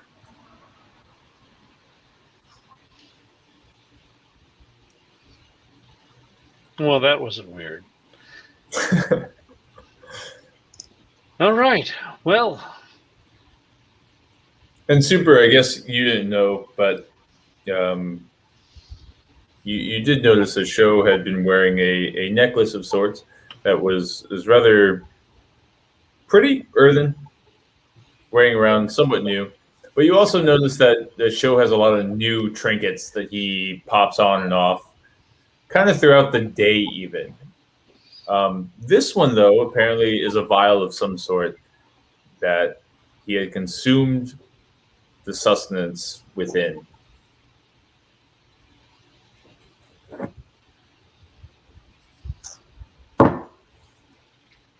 you are a strange, tailish figure. I'll tell you about it someday when we make it through all this and are the heroes of the island. You'll thank me later. Remember our deal. We hide nothing from each other now. But Super, that's not the deal with you. So that wand you have, I found a buyer for it for 10,000 gold. Are you interested? well, I'm interested in what the wand is, what it does. You never told me, Xander. And on that, we'll take a break.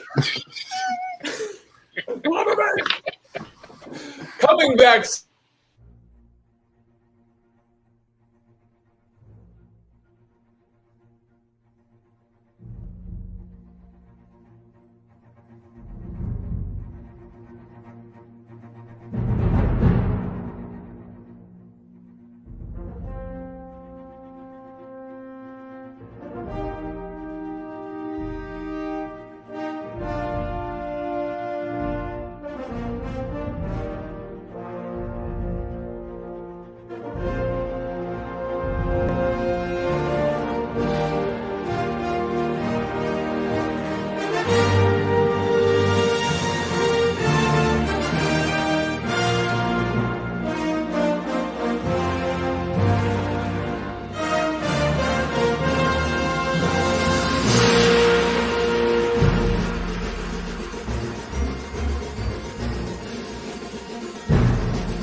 So, welcome back from our break to Xander.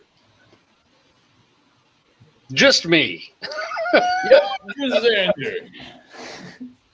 I have run away with all the gold, and Xander is now attempting to win Dungeons and Dragons as he steals by the myself. ring, the toes, the king's parchment, and everything else he can get his hands on. Runs off into the sunset, sails off into the sunset. The beautiful lute playing music. ah, yes, and it would be a glorious sound. But we'll wait for these two to show back up. But I do think that meeting went well.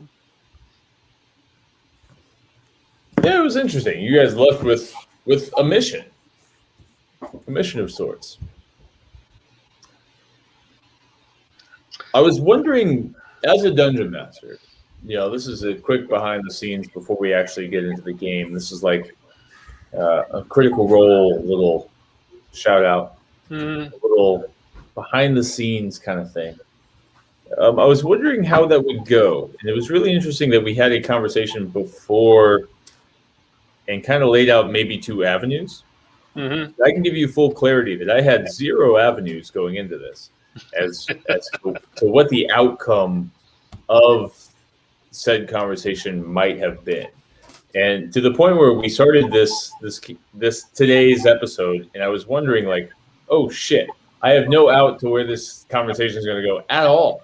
I'm like, I could leave it up to you all, but I also wanted to give a little direction to the campaign, and a campaign that has a lot of hooks and not a lot of resolution. So Elimar's conversation with you was really to hone a couple different avenues of direction after that.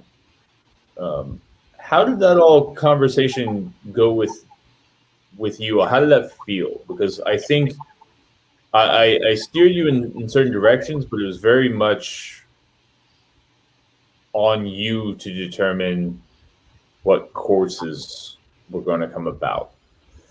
I thought it went well. I thought it was a good lead in on our part of directing where to go, and with not overstepping too much on what he had asked. So I thought we all did very well, especially. I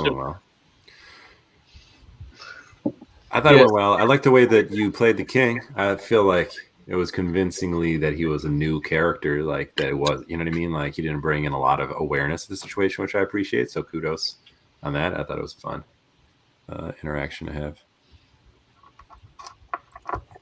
Yeah, and we teeter with this thing in this campaign where there's a lot going on, and there's not a lot of resolution, and there's oftentimes not a lot of direction. And we're coming to a point where you're piecing some of the pieces together of this very complex thing that apparently is my mind. How did this feel as far as being railroaded versus having free? Because I was torn in the sense where I could have just let the conversation go wherever. Though I guess the king wouldn't have really allowed that in real life, right? He has his own desires to be done, and so how did this feel versus like free roam of the world versus being railroaded in a direction? Where did this sit between the two? Perfect amount of railroading, dude. Perfect. Okay. Yeah, I think we could definitely use direction. You're right. There's directions often missing. I love the fact that it came out with like a quest, a thing to do, clear. I like that things are tied together. I feel like we just got a little hint of like the super baddie of the whole situation, which is pretty sweet. Like that gives this like, I don't know. It seems like we're hitting bedrock on some of these things, which gives it, like you said, tying things together in a lot more shape. And I think that was good. I appreciate it. It was a lot of good information of pulling a lot of the story in together. And now whenever we get new people in, we have a whole bunch of information they don't have, which is awesome. And then they can be in the dark for a long time, like I was.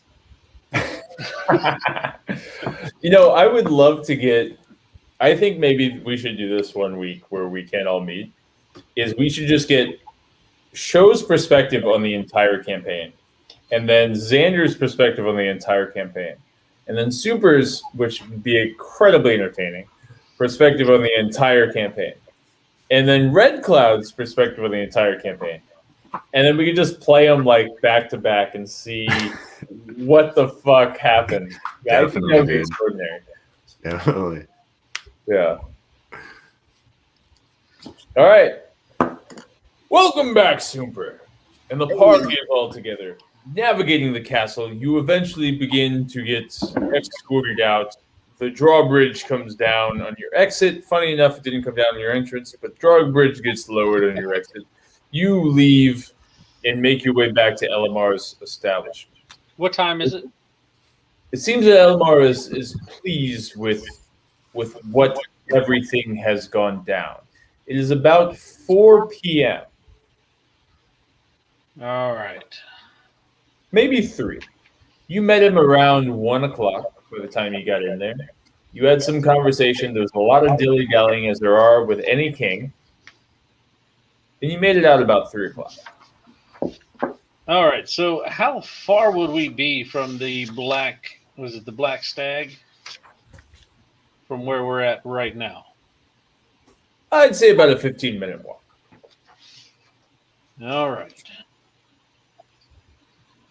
Well, gentlemen, I am going to have to meet with Siddle and you know who the Cecil.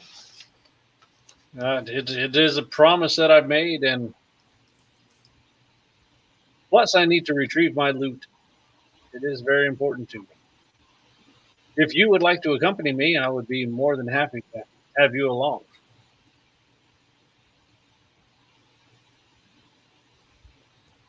Very well. How about you, little guy? Hey, little guy. Double thumbs up. Oh, okay. Yeah, sorry, my video.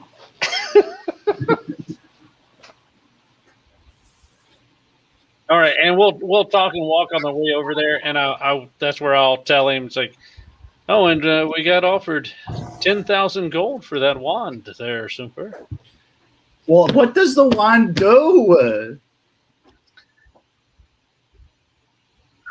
Which sounds better, 10,000 gold or a wand? I don't know. I guess it depends on what the wand does. Oh, by the way, and I hand him back the bow, because I don't think I ever handed you back the bow. Oh no, you never did. Yeah, and I'm like, oh, how about I'll give you the bow if you tell me what the wand does.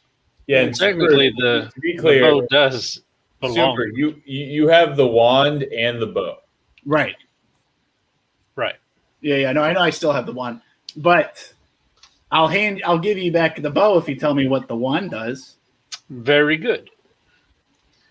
And I'll take the bow and I'll put it on. And I'll keep walking. Like you. Doesn't feel good, does it? But that's not fair. I was under a curse. I was cursed. To give somebody something to hold, knowing that they promised to do something. Well, I'm not selling the wand. The wand is a wand of wonders. Ooh.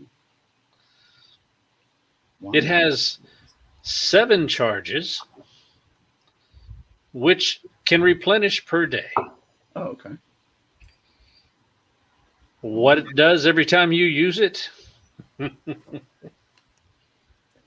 It's one of those items that Super, you get the gist that it does a random thing and you roll in a D100 table. And it could do beautiful really good things and not so beautiful things. Xander, go ahead and give him one or two things as an example. But for the sake of roleplay, you don't know everything that it could do. Let me find it. For There instance, you go. Like, say, for example, you could point the wand at someone and a ball of fire could explode and destroy everything that you've pointed it at. Or say you were fighting that mean dragon and you pointed the wand at it and it grew to double its size.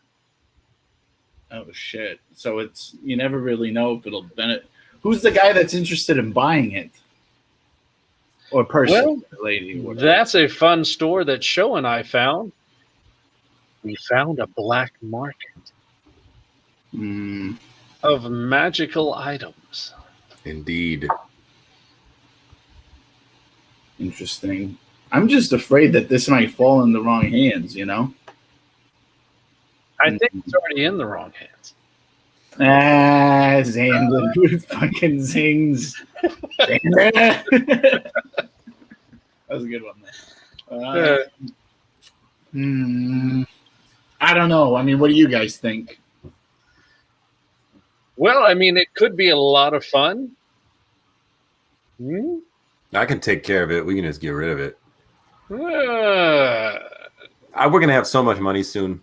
We're rolling with the kings now. Look how far we've come. We used to take jobs. It's just fixing sewers. And now we're fixing kingdoms.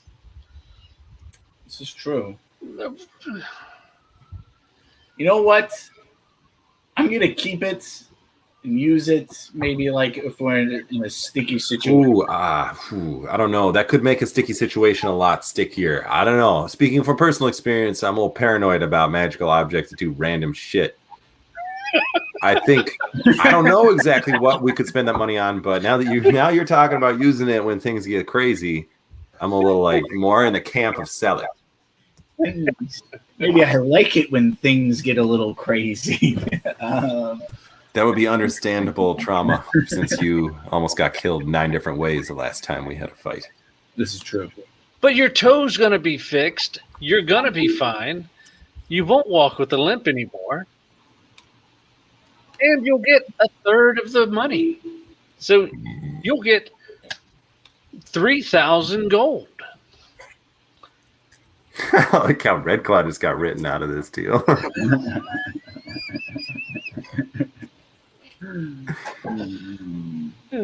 He's been sleeping the whole time. He's not even aware that we have it.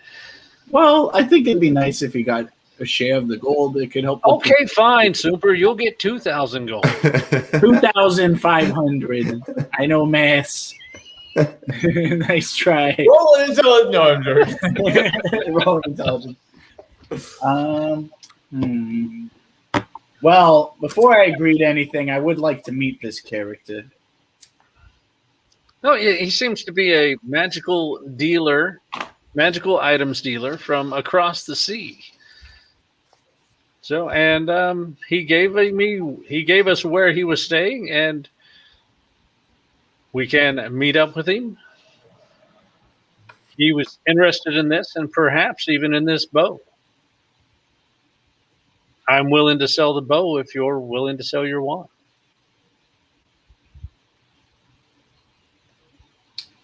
Well, just because you want to sell your bow doesn't mean I want to sell my wand. Let's just go meet this guy, see what he's all about. All right, after we meet up with these guys, you might need to use the wand in this meeting, so That's true. keep it at the ready. But don't make Cecil bigger. All right, so we'll head towards the bar.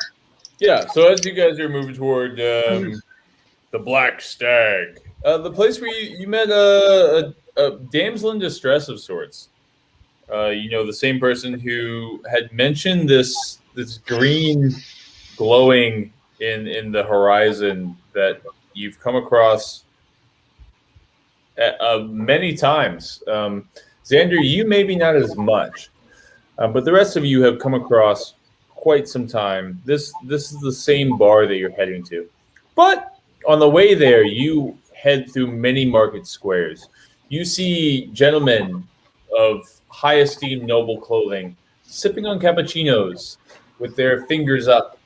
You see gentlemen eating the strangest fish you've ever seen in your life, curled around sticks as they're crunching into these deep fried morsels. You're seeing mushrooms of all sorts being sold, truffles and trophilias and troloxises, as they're being pronounced as you walk by. There's a hell of a lot in this bustling market town.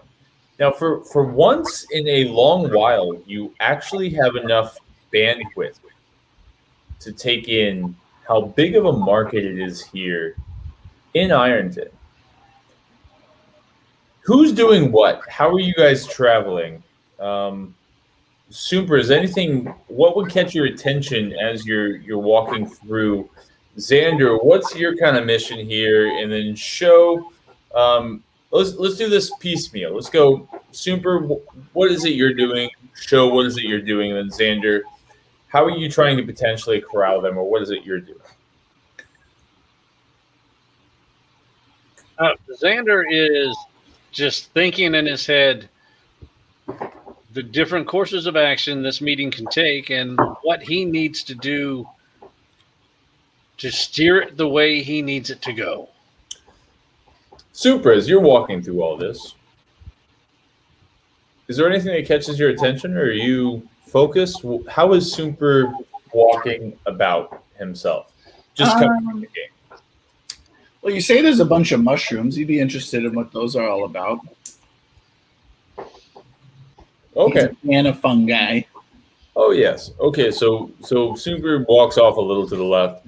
Show, how are you carrying yourself during this whole walk? Probably looking inward and sort of absorbed in myself and feeling how I feel, not very attentive to my surroundings. I don't have any kind of a shopping, Show doesn't have any kind of a shopping agenda at the moment.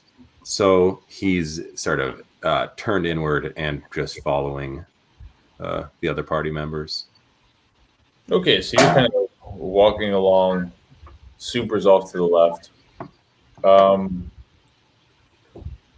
Super, as you over at the mushroom stand, there are blue mushrooms with white dots. There are red mushrooms with yellow dots. There are green mushrooms with blue stripes. The mushrooms themselves kind of blow you away in their brilliance. And you're just wondering what in the hell they do. Most of them have very benign effects. Are you looking at kind of just what all of them do, or are you looking for magical effects? What is it that you're craving as a magical adventurer?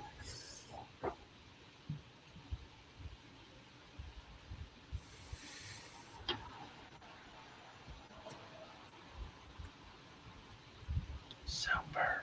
Oh, He looks blankly into his screen. He is just blown away by all of the different mushrooms, and just that's all he gets. He rolled a natural 1 on his ability to perceive the mushrooms and their effects. But what you're able to find is several of these mushrooms guarantee you a short rest on consumption of them. ooh. Those all go for 200 gold each. Those are the rarest mushroom. That's the rarest mushroom that they do exist. Other mushrooms just give you a full 10 days worth of sustenance. Some glow like lanterns, but they glow for 10 hours. Interesting. Another one. Sustenance ones. The sustenance ones are 1 gold a piece. 1 gold a piece? 1 gold a piece. My God. I'm buying 10 of them. All right. All right. 10 gold for 10-day rations. All right. And they are pre-dried, so you don't have to dry that at all. That is awesome. Guys, we're good for provisions if we ever like are in desperate need. Like these should be emergencies rations, I think. But that's really fucking good. How do I add it? Do you got any mushrooms over there that help with being tired? Yeah, but they're like 200 gold each. Woo. All right. I mean, yeah, like it gives you a short. You feel like you've had a short rest, but for 200 gold, I don't know. That's once we get that royal money. You know what I'm saying? Any mushrooms that'll make you grow? This one has 1 in a 10 chance. Watch this. And,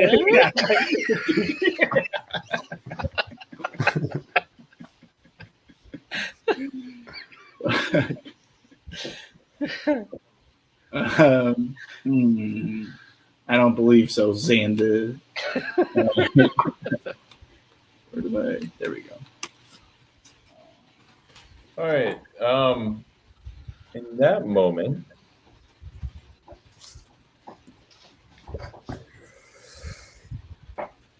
bum. You guys are all approaching the Black Stag. Super, you're a little bit behind. You were shopping in the mushroom place, and you have quite a bit of loot.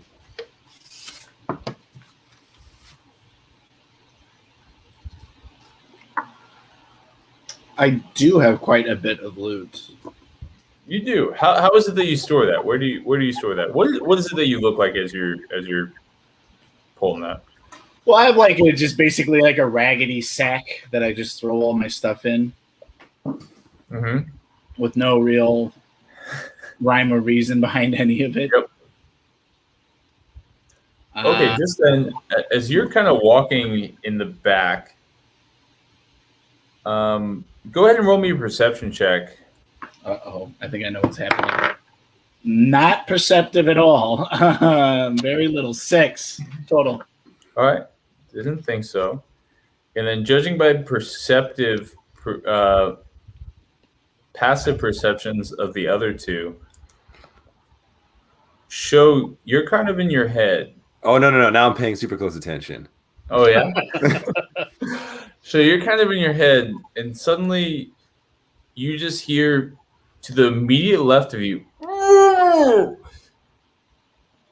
Xander, you looked up and you saw Cecil standing cross-armed in the front of the Black Stag. And just as you were about to mention something, a hood goes over your head. Oh, what? Over mine? Over your head. Do I see any of this? Show, you look to your left. Huh. As you see Siddle jump up off of Xander's calf and shove a hood over his head and just pull him back onto the ground. You hear Xander trying to say anything, but apparently he's muzzled in his voice. You're fully perceptive of this. This was a shock to you immediately. Let's go ahead and roll initiative. Shit. Them sons of bitches. Oh, man, not good. 7 total for me.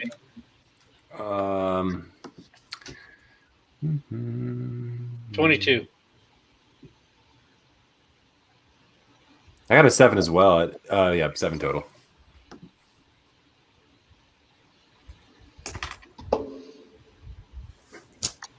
I think I actually rolled already, but maybe not. All right.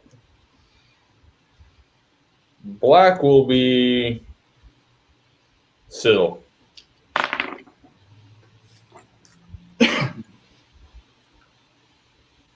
Okie dokie.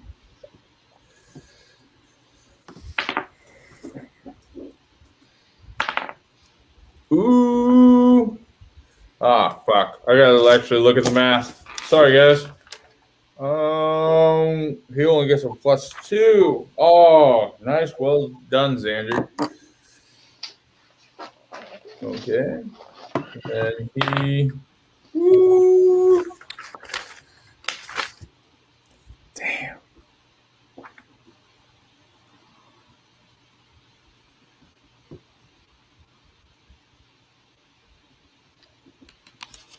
All right, Xander. You are restrained, muzzled, and taken down to the ground.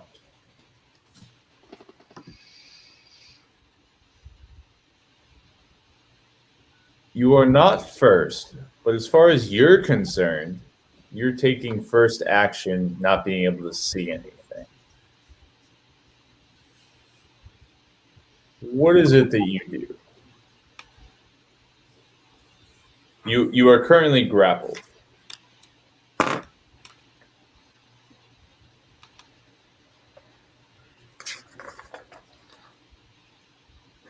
And blind. And deaf. No, you're not deaf. You're mute. You're mute, blind, and grappled. Grappled by a halfling? You're grappled.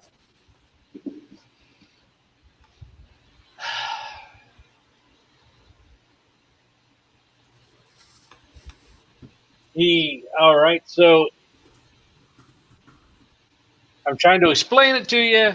He feels something deep inside him, and he uses Misty Step. All right, read that to me. 30 feet. Read that to me. Briefly surrounded by a silvery mist, you teleport up to 30 feet to an unoccupied space that you can see. Ooh. So you attempt to cast Misty Step, and it doesn't work. You seem to be in the exact same location that you were prior. You can hear heavy footfalls coming through a crowd toward you. Suddenly, you're being pulled. Roll me a strength check, if you will. 13. Nice and well done. Show, you see Siddle with a bag over your friend's head. Is it the big one or the little one? The little one. Okay. Pull off into an alley through a crowd. He only gets to make it about 15 feet. And then suddenly Cecil, the bigger gentleman, is coming barging toward you all, pushing people out of the way, bystanders, etc.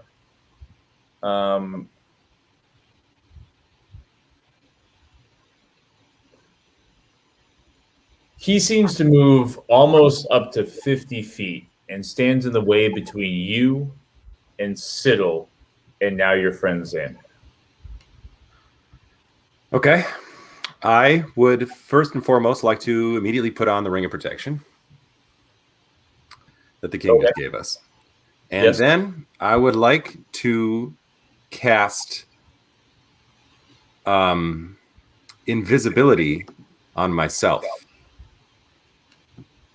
Okay. And I can read How long that. does that take? Yeah, let me bring that up. I don't know why it's not coming up. Hold up a second. Oh, no worries. It's got no link on my D&D Beyond for some reason. It just sits there. Casting time, 1 action. Duration up to 1 hour. Range touch. A creature you touch becomes invisible until the spell ends. Anything the target is wearing or carrying is invisible as long as it is on the target's person. The spell ends for a target that attacks or casts a spell. Okay, so go ahead and describe how that looks. For Super is watching this whole scene unravel. How does it look for you to go invisible? I honestly probably a little bit like Frodo Baggins, because I just like give Super a look, see this guy, and I slip the ring on, and then like pat myself on the back, and then vanish. And then I immediately make my way towards past Cecil towards Siddle and Xander, if that's possible, as fast as I can. I guess I first want to know I don't want to push through him or anything. I don't want to alert him. It's if I can get around him, I would like to do that. Roll me a dexterity saving check. Okay. I don't think I have a modifier on this, unfortunately, but it's pretty good. No, I don't, but it's 15. Okay, and roll me a perception check. Okay. 14. Nice.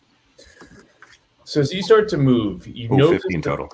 You notice the people behind Cecil are kind of whoa, acting a little strange. A few of them are actually falling to the ground. You're able to walk over and with your perception, focus on the ground, trying to figure out what this is, maneuvering through people without touching anybody to give yourself away. You notice there's a roll of ball bearings all over the ground. And you're able to tiptoe step through them without managing to run into anybody, including Cecil.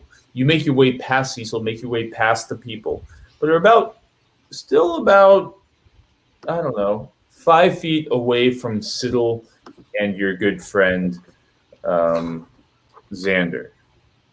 You make it through the obstacles. The crowd themselves seems to be gone behind you. You're in an alleyway of dim light.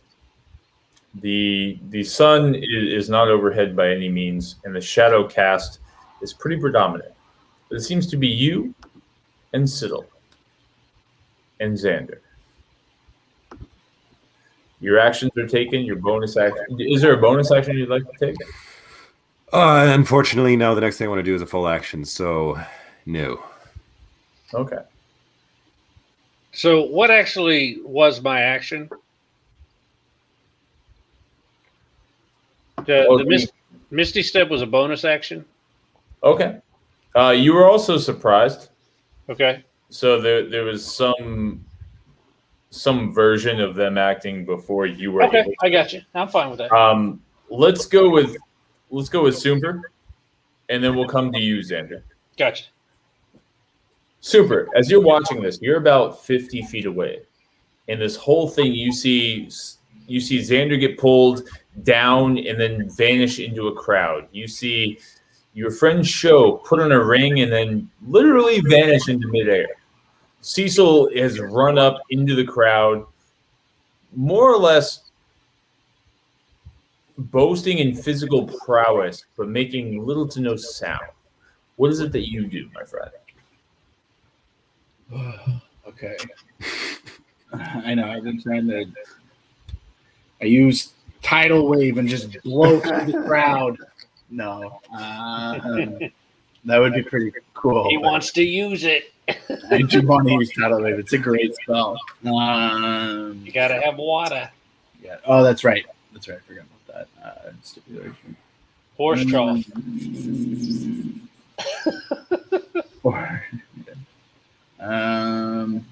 Fuck, dude. I don't know. Oh, I'll run. I only have 20 feet of running though, but I'll run towards their direction, calling out, "Xander, Xander, you're getting kidnapped, Xander," as if you didn't already know, just in case. And, Oh, you're making about 30 feet to Cecil. Right. Cecil and Sybil, those are the two guys that were looking for Xander, right? Correct. Okay, just wanted to confirm that. Use the water wonders.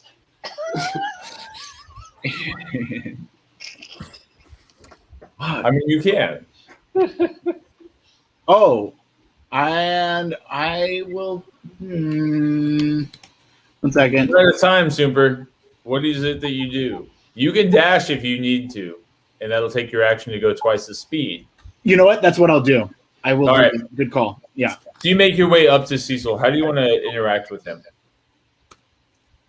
Like, Cecil, what are you doing, man? Like, after everything, this is how you want to throw it down?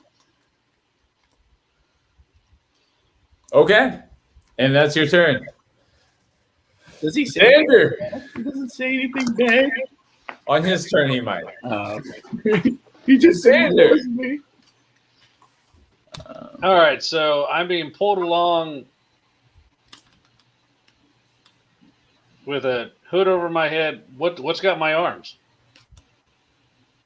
You can feel other arms have got your arms behind you, as well as the hood over you pulled back to where it's starting to make it tough to breathe.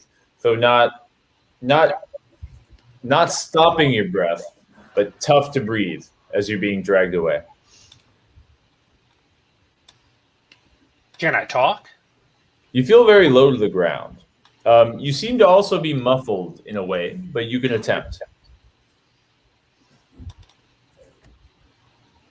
All right. How about I want to...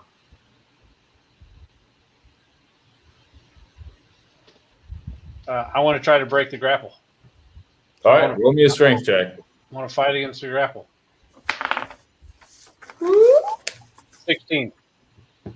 He rolled a 16 and has a -1. So you're able to break free. You shove free. You're still bound, blind, and can't seem to make much voice, but you are free. All right. I will use my bonus action to take the hood off. Okay. To Give me get a whatever give me a dexterity check, just because it's a time of turmoil and panic. Give me a DC higher than a 12, and you can. It's a 19.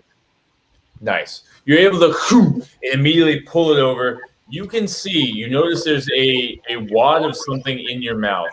You're able to see. You notice Siddle is dragged you about 5 to 10 feet into a alleyway.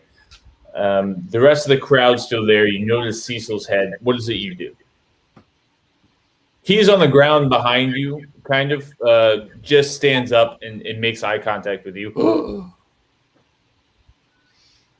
Well, it was my action to break free, my bonus action to take the hood off. So now all I have is movement, correct? Correct. All right. So which way am I looking? Towards the way I came in or towards down the alley? You pulled it out looking the way you came in at, and then you look behind you and you see Siddle. You see both. You can't tell about much what's behind you, except for Siddle's 5 feet away from you. He had you grappled. He no longer does. You don't know anything beyond him. You just haven't been able to perceive that far. But in front of you, you notice a crowd, and you notice about 2 or 3 people deep into the crowd is Cecil. All right. So my movement is 30 feet walking. So I guess is it the same thing running? Yeah. That's you sprinting. All right. So I don't want to run straight into the crowd. I want to go right to the corner of the building and cut and run along the. I'm assuming that you got the alley, so then you have the front of the building. Yep. So if Cecil's out here where Super is, I want to cut away from him. So. All right. So you go about 15 feet forward, and your movement speed's 15 feet? It's 30 feet. Okay, yeah.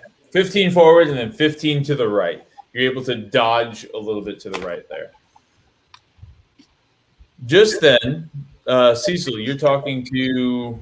Cecil's talking to Super and goes, "It's nothing but business, man." And then is able to walk through the crowd in an ungodly dexterity, stepping through people in such a way that difficult terrain doesn't seem to fuck with him.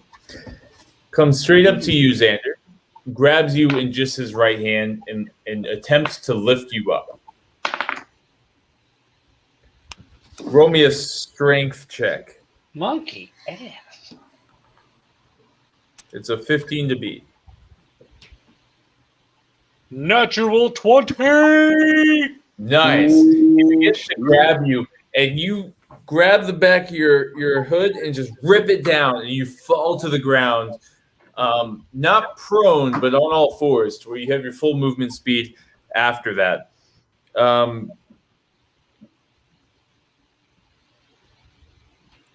He's in position in such a way that he can take a reaction to try to grab you as you run away.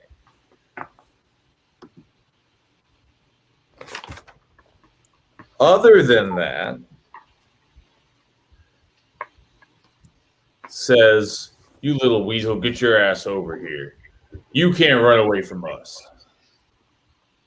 Try to avoid us one time's enough."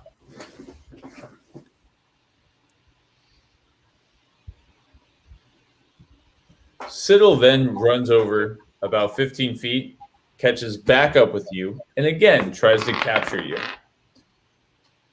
Roll me a strength saving throw, sir, or a strength check. And It's not my strong suit, right? this is a low one. You got a 14. You got to beat a 5. Okay. He goes to grab at your ankles. He dives because this is at the very end of his thing. Dives at your ankles, and you just seem to pull away, and his hands are left empty-handed. Show. You were in the alley. You have had to dodge out of the way of both your friend Xander as well as Siddle chasing. They're about 20 feet away from you. Went up into the corner is where you saw them. You still see Cecil, who was there. You see him flee and dodge towards Xander. Though you can't see around the corner, so you're not entirely sure what happens, everyone you were following kind of went across that corner. What is it that you're doing in that moment? Well, I turn around and I make my way back towards everybody. Yep. And presuming that I can see them once I get back out of the alley and I can get to them, I go directly to the middle of the scuffle towards Xander.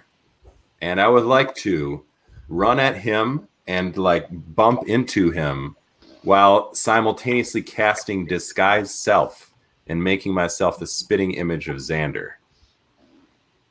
I would like to try to do as much run's interference and confuse them as best I can while making myself appear. Before any of this happens, I need Siddle and Xander, Siddle, Xander, and Show to all roll dexterity saves for me. DC 10. Oh, DC 10. Siddle gets a 24. 14. Oh, saved. Okay, saved. It's a D20 though. Oof. I don't think 11. Whew. So, our Show, as you run, you begin to turn and your feet begin to slip on all of the ball bearings that are all over the ground. There are loads of people who have then begun to fall now, but you've been able to catch yourself foot landing on somebody's chest unconsciously, but you're able to move forward. And as you bump into Xander, are you trying to push him to the ground? I'm just trying to. No, I'm not trying to push him to the ground. I'd like to try and spin him or just get close to him.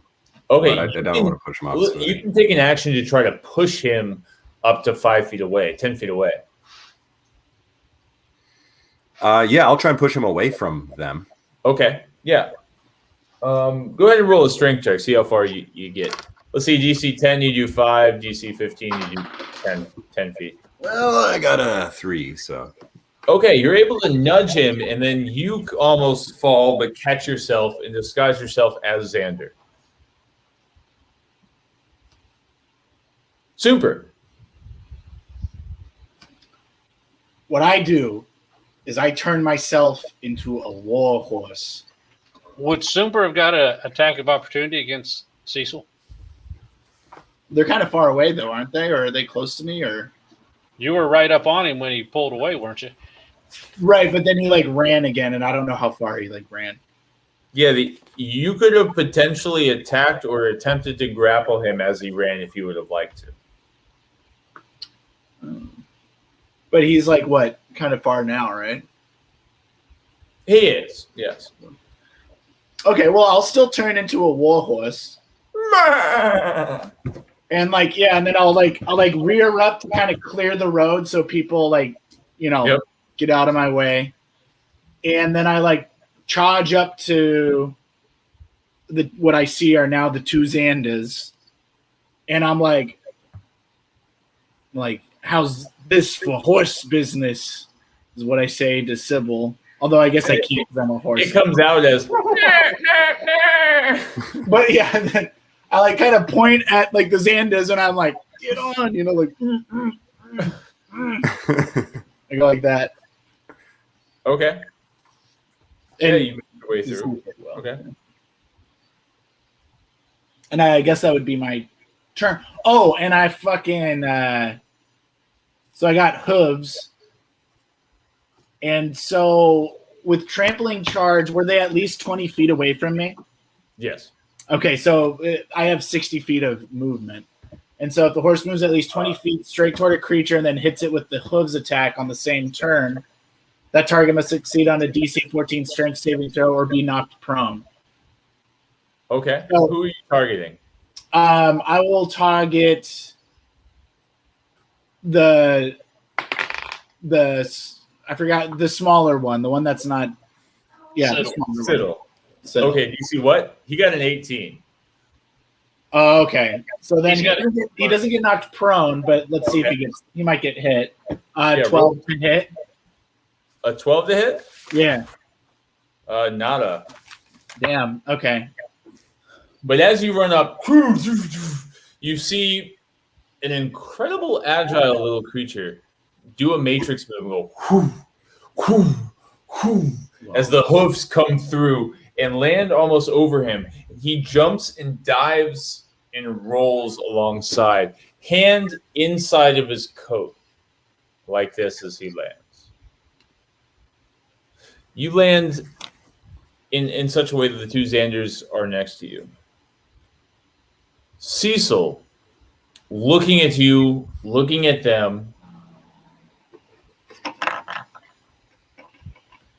attempts to grapple a Xander. 1 to 2, it'll be you show. 3 to 4, it'll be. Don't I go after Super? What's that? Don't I go after Super? Cecil's top of the order. Oh, that bastard. Yeah, he got a 23. Yeah. You got a 22. 1 to 2 is you show. 3 to 4 is you, Xander. And he got a 4. So he's going to go ahead and try to grapple you with a natural 2. Well, there's a chance I can fail this. With an 18. Nice. And he goes to grasp out of you, and he just grabs your cuff, and you rip it, and the cuff rips off of your shirt. He goes ahead and runs over to Siddle. I guess he's right next to Siddle. He's got some funny stuff he can do here.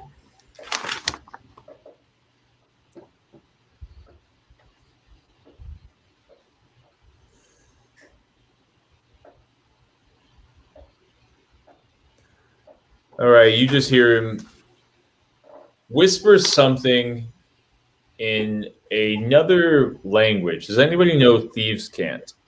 Nope. Nope. You hear him go, hot pot, higher. And it sounds like he just spits. And then begins to book his way into the crowd. And then roll me a perception check, everyone. Come on. God, I am very unperceptive today. That's a 8 little bit total. better. 11. 12. And Cecil seems to disappear into the crowd. Now, wasn't Cecil engaged with us? He was. You can roll an attack if you. Wait a second. Give me a second. He's got all sorts of fun special abilities here.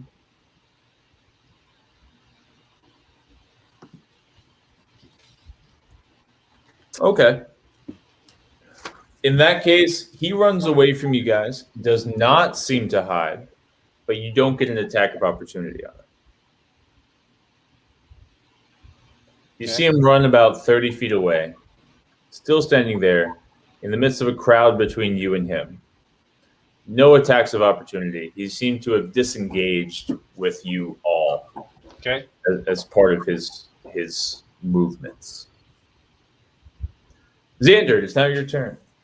Said he's 30 feet from me? He's 30 feet from you.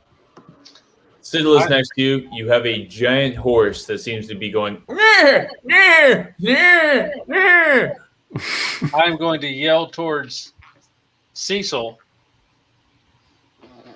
You should find the authorities and commit to your murders, and cast suggestion. Ooh, what's his DC? Oh, Wisdom 16. That's Admit to your murders. He rolled a 14.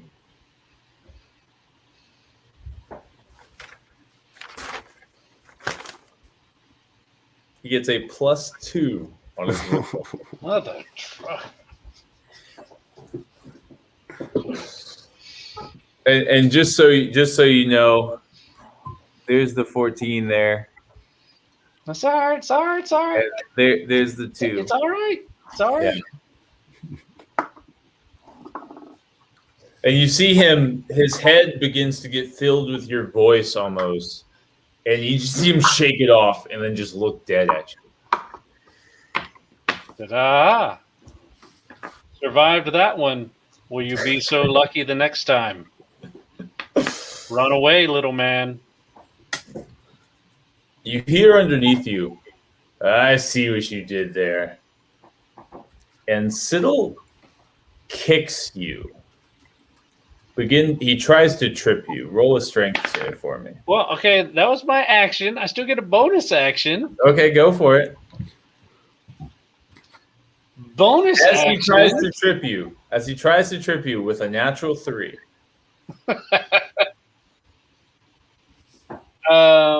Bonus action.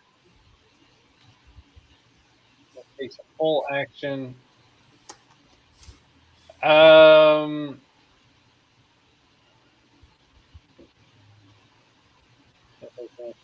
I'm going to climb on the horse. All right, yeah, you're able to get halfway up the horse. Let's say you got a hand on the mane, and yeah, you've jumped up. You've got a hand on the mane. You're trying to scramble on. You know, I say mounting a giant war horse is potentially a full action. So you're about halfway up. I am half elf. You know that, right? And you're about halfway up. You were only full elf.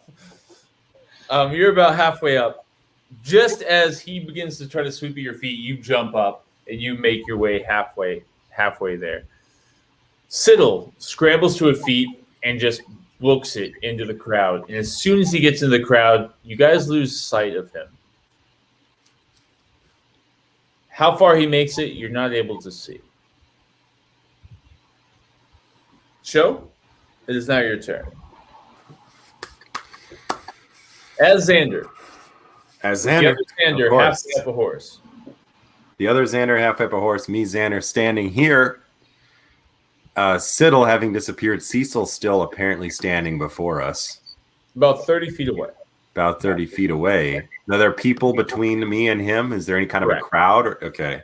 So there's people He around. stands over them, just in the sense that he's 8 feet tall.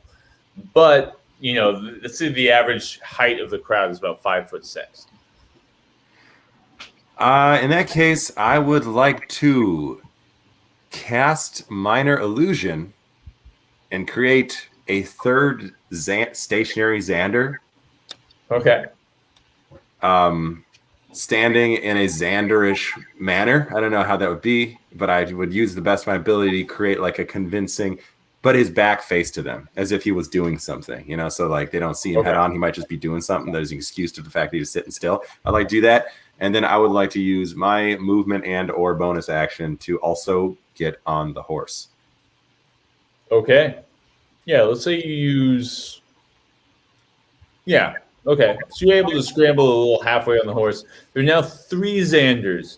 You can see Cecil with a natural 3, struggling to figure out which zebra to chase. He's also looking down to his right a little bit and looking up at you all. Super, it is now your turn.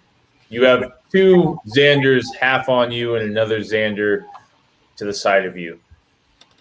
I'm trying to think if these guys are like, should we pursue them or should we run away? Xander or Super, it is all you being a horse.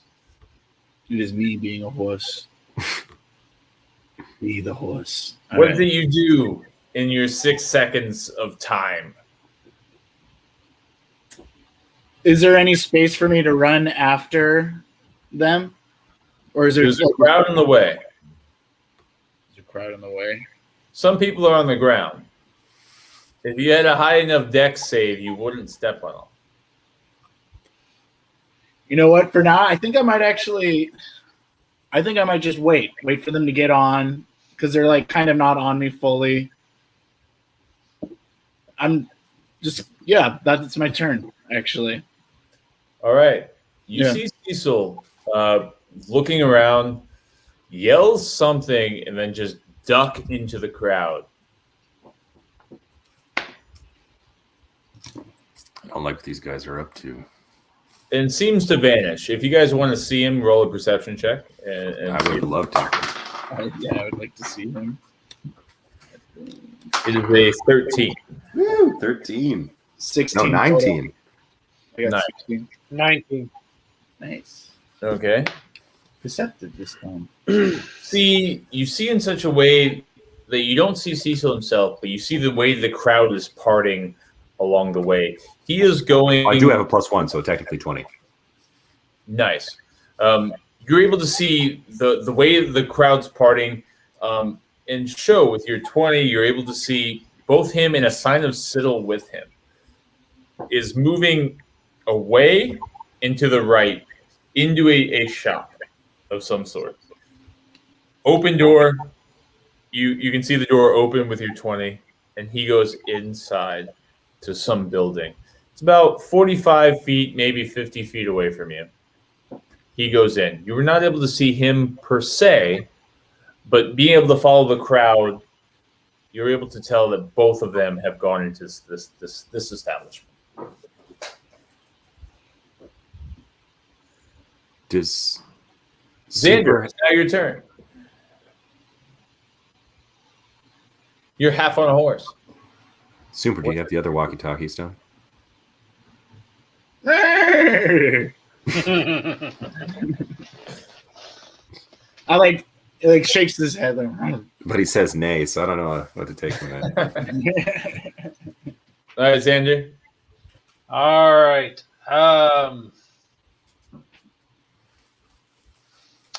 I am going to. You're half on a horse. I'm half on a horse.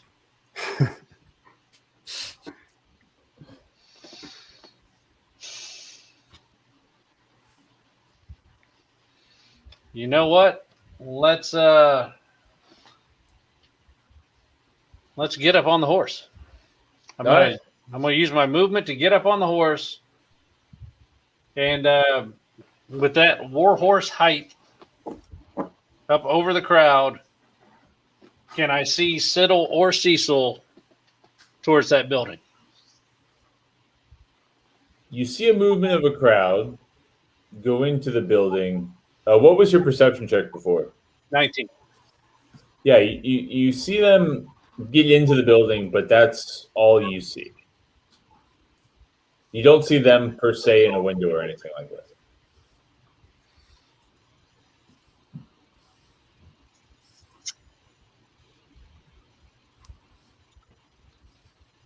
All right. I am I'm going to hold my action and wait to see if What are you holding and what's the trigger? If you want to hold an action as a I'm reaction, waiting to see if I see Siddle or Cecil, it will be a crossbow shot. okay. Show and then Super. Show, what is it you do? Halfway on a horse, you see Xander finally fling his left leg up and get on mounted, load his crossbow, and is honing it at through the crowd or above the crowd at the shop that you noticed that they went into. Ooh, okay. I am going to fully mount the horse because I don't want to spend too much time thinking about this. Okay. Because it would be a very fast reaction. And I, too, having seen them go into the shop, would like to train my gaze on the shop. And I've never heard of such a thing as holding an action, or whatnot. But I would like to be prepared to react should I see them emerge from the shop. Okay. A window or anywhere, any point of any vantage point from the shop. Is that possible? Anyways. Yeah. So what you need in order to hold an action is you need what the action would be, and then you need a trigger, a specific trigger for when to cast or launch whatever that action would be. Okay. I would like the trigger to be one of them becoming visible. Okay. But not in the crowd, if I can be so specific. So if they were to poke their head out of a window or something, not reemerge into the group, and I would like the action to be casting Shatter at them. Okay.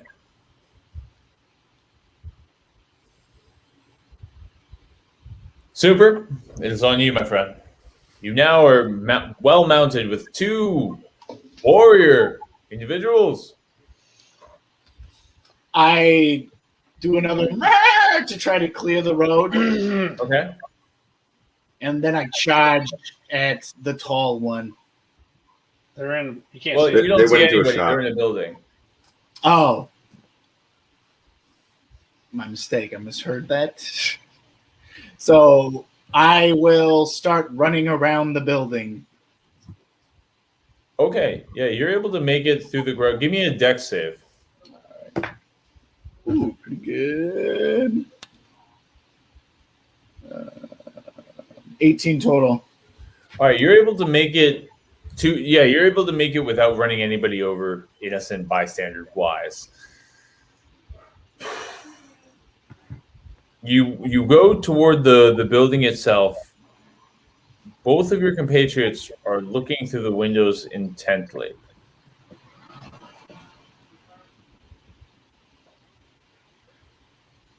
I'm trying to figure out how to roll whether they're looking out a window or not. Curiosity would get them.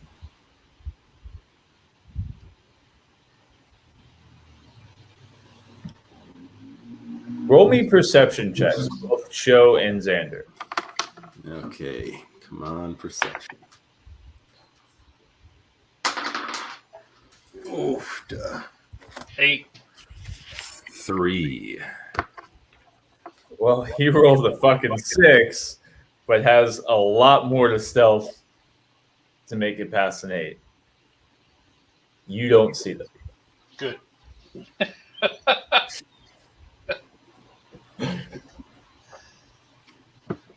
You trot by. Nobody seems to be looking at you through a window or anything like this. What is it that you guys would like to do as a party? Let's say we're at a turn order in the sense that they're doing separate things and alongside the time that you're taking to do whatever it is you guys do.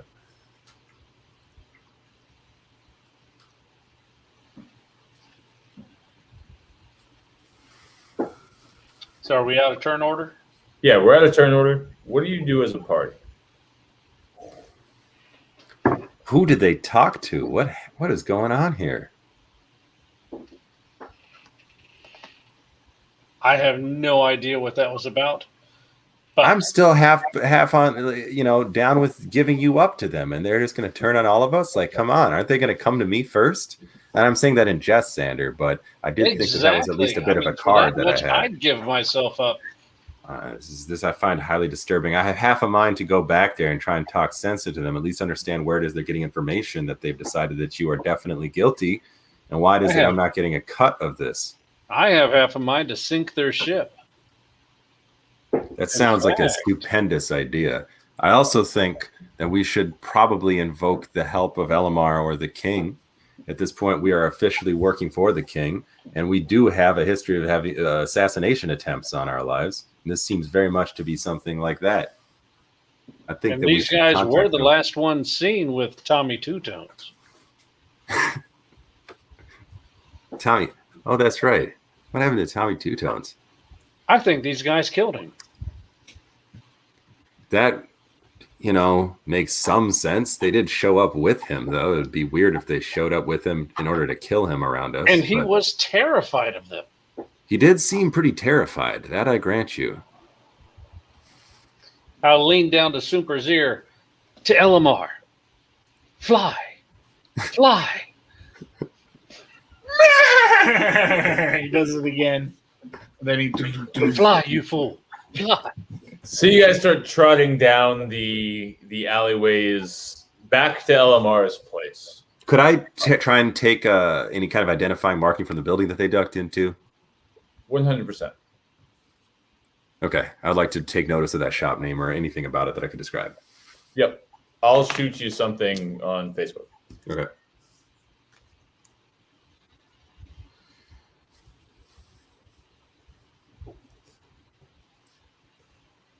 And as you guys are galloping, you make it back to Elimar's.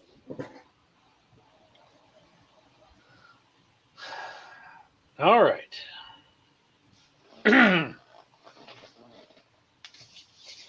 Well, that did not go anywhere like I wanted it to. I think we should dismount simultaneously, Super, as you transform back into your regular I don't think self. we should dismount at all. Super, change back. I think that'd make the biggest statement. They see the horse, or after Xander says, "Oh, like don't change," like he just rolls his eyes. The horse just rolls his eyes. Like,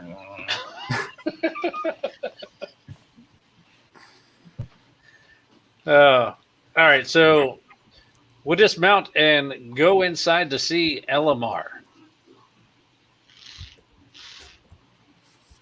All right, you're able to walk in, and the lady of the house is like, "Oh, back so soon." Yes, he'll be down in just a second. About 30 seconds go by, and you hear Elimar comes down, and in his voice says, "Hello." Elimar, What can I do of you? we were attacked in very city. By who? Two ruffians who have a ship in port. Pirates, no less. They look pirate-ish to me, even though I didn't definitely meet them at any point. They go by the name Sittle and Cecil. They look totally like Cecil and Fiddles. Yeah, I had the same feeling. Yes. Wait a second. Slow down. It seems your stories are contradicting a bit. This is Xander. Take it away. Look, these two guys have mistaken me for somebody else.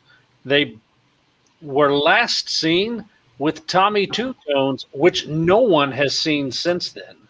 I believe these ruffians killed him. I believe these ruffians are trying to kill us, too. Hold on.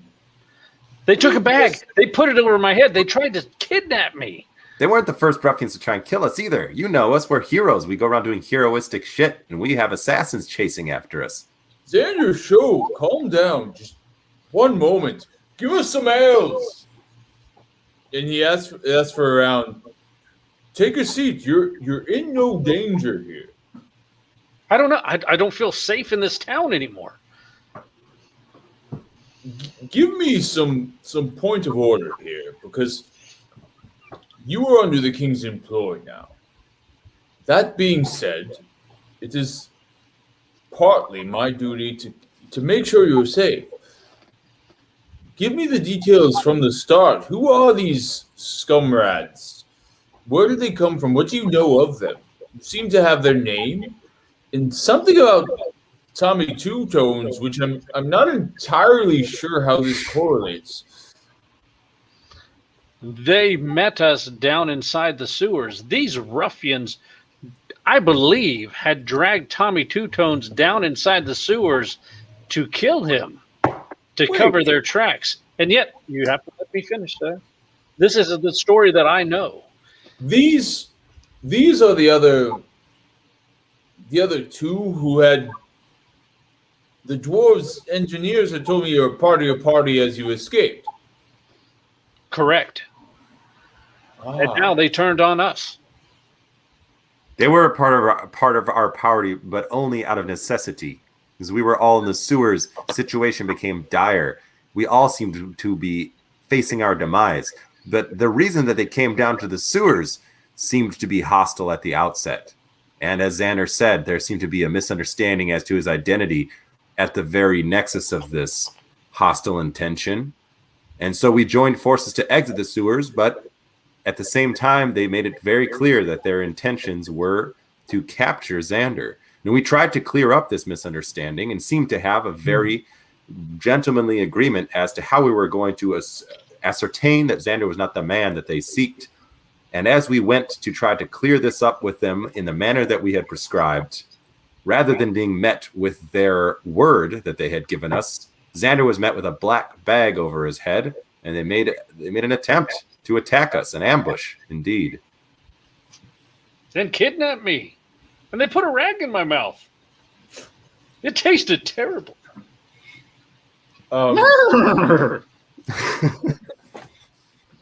You're still a horse, just head through the window. Yeah, that's just, like, wow, you got the king's steed really quickly. I understand. And you said their names were Siddle and Cecil. And they have a ship in port. It has to be docked here. Describe these gentlemen. What business are they in port for? As far as we know, they just hate bards. They took Tommy Two Tones, and now they're after me. Tommy Two Tones.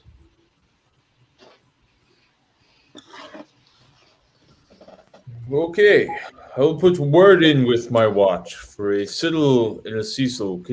Could you describe them for me so we know exactly what to look for? Do you know the name of a ship? You don't know the business they're here? How may I track these individuals down to question them and take them into authorities' capture? Well, one is a halfling with goblin-type ears, and the other one is a giant of a man. Very nimble on his feet, though. Nimble giant. I would suggest that they kill them on sight, though. I believe they're going to be too dangerous to take alive. Roll me a persuasion check. Thank God.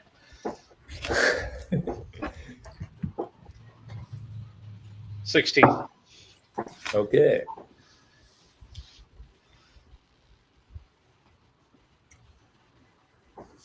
Well, gentlemen, you are welcome to stay refuge here. I'll put word into the guard and tell them to take action accordingly. If you need any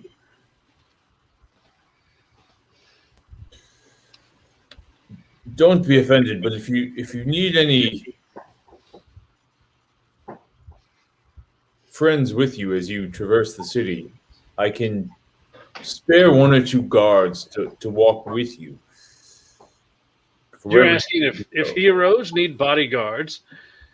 Well, that's why I previed my statement there. And you said only one or two.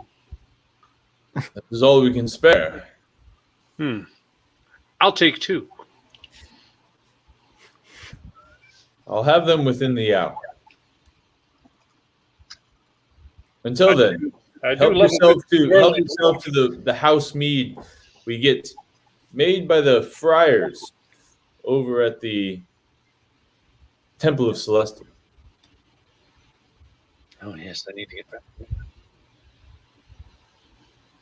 He pours you a glass and just kind of sits down. He pours you a glass and then goes in and begins to talk to somebody else. About 30 minutes later, sits down with you. Well, you sure know how to make an entrance, gentlemen.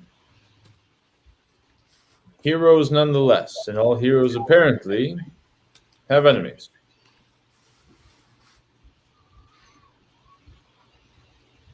Heroics isn't as glamorous a business as you think it would be.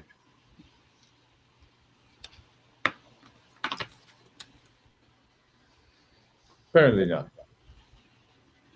We get the job done. And apparently, We make a better entrance than an exit, apparently. Sorry, go ahead, Caesar. Elimar. double apparently. The king has a habit of heroic employees to give them with a piece of real estate in order to keep them here. I don't know if it is of your privy to stay in such a town, but I suspect that at the very least, that is of his offerings when you return. Just thought I'd give you a heads up, considering we have some fashion of a rapport between us. Ironton is a wonderful town. When you're not having a bag put over your head, it's fantastic. It just makes for a fun day. I do apologize, and I hope that we can get to the bottom of this for sure. No man puts a bag over the heads of the heroes of Ironton. Nobody puts baby in a corner. That's right. By the way, do you all have a name for your party, or should I call you the Heroes of Ironton? Heroes of Ironton is fine. That is a wonderful name. The horse is like irritated. Very well then, the Heroes of Ironton. We could almost be the Ironton Men. The Iron Tin Men. Okay, doesn't roll off the dwarven tongue, but We might have to drop the ton. We'd just be the Iron Men. the Iron Men. Or Okay. the Men of Iron. The Men of Ironton? We could swing the Men of Ironton, I believe.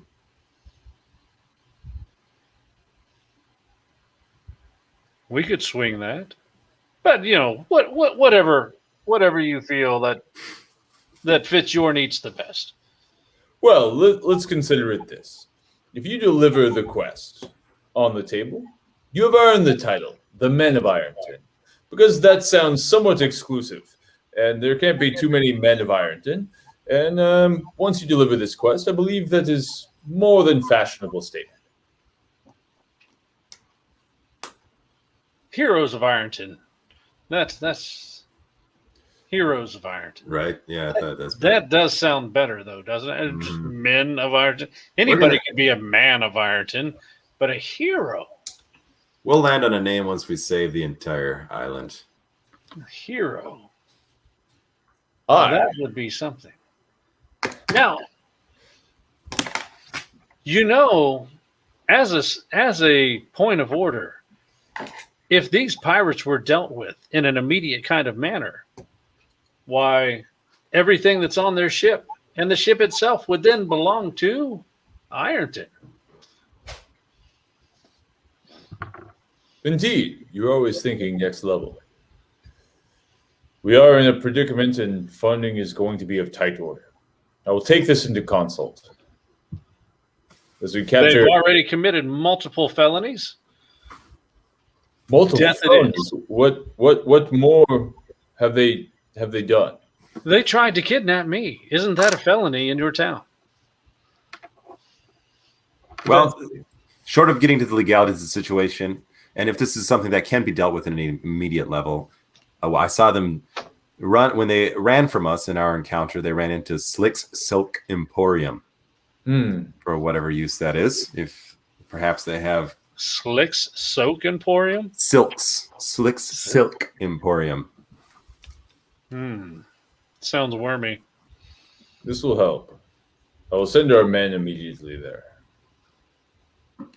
Thank you all for your reporting and, well, being good judgment of the town. Thank you. We shall retire to the guest quarters. We're retire then. And then this. This is not a very climactic ending, guys. I know. One of you should say something like absolutely outlandish.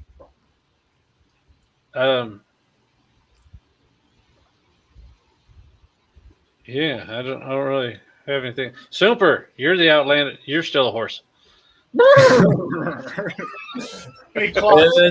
Okay, so we'll end this with Elimar trying to guide a horse up the stairs as you refuse to turn back and says, "Damn this ass!" And that's the episode. Until next time on Shoreshack Adventures.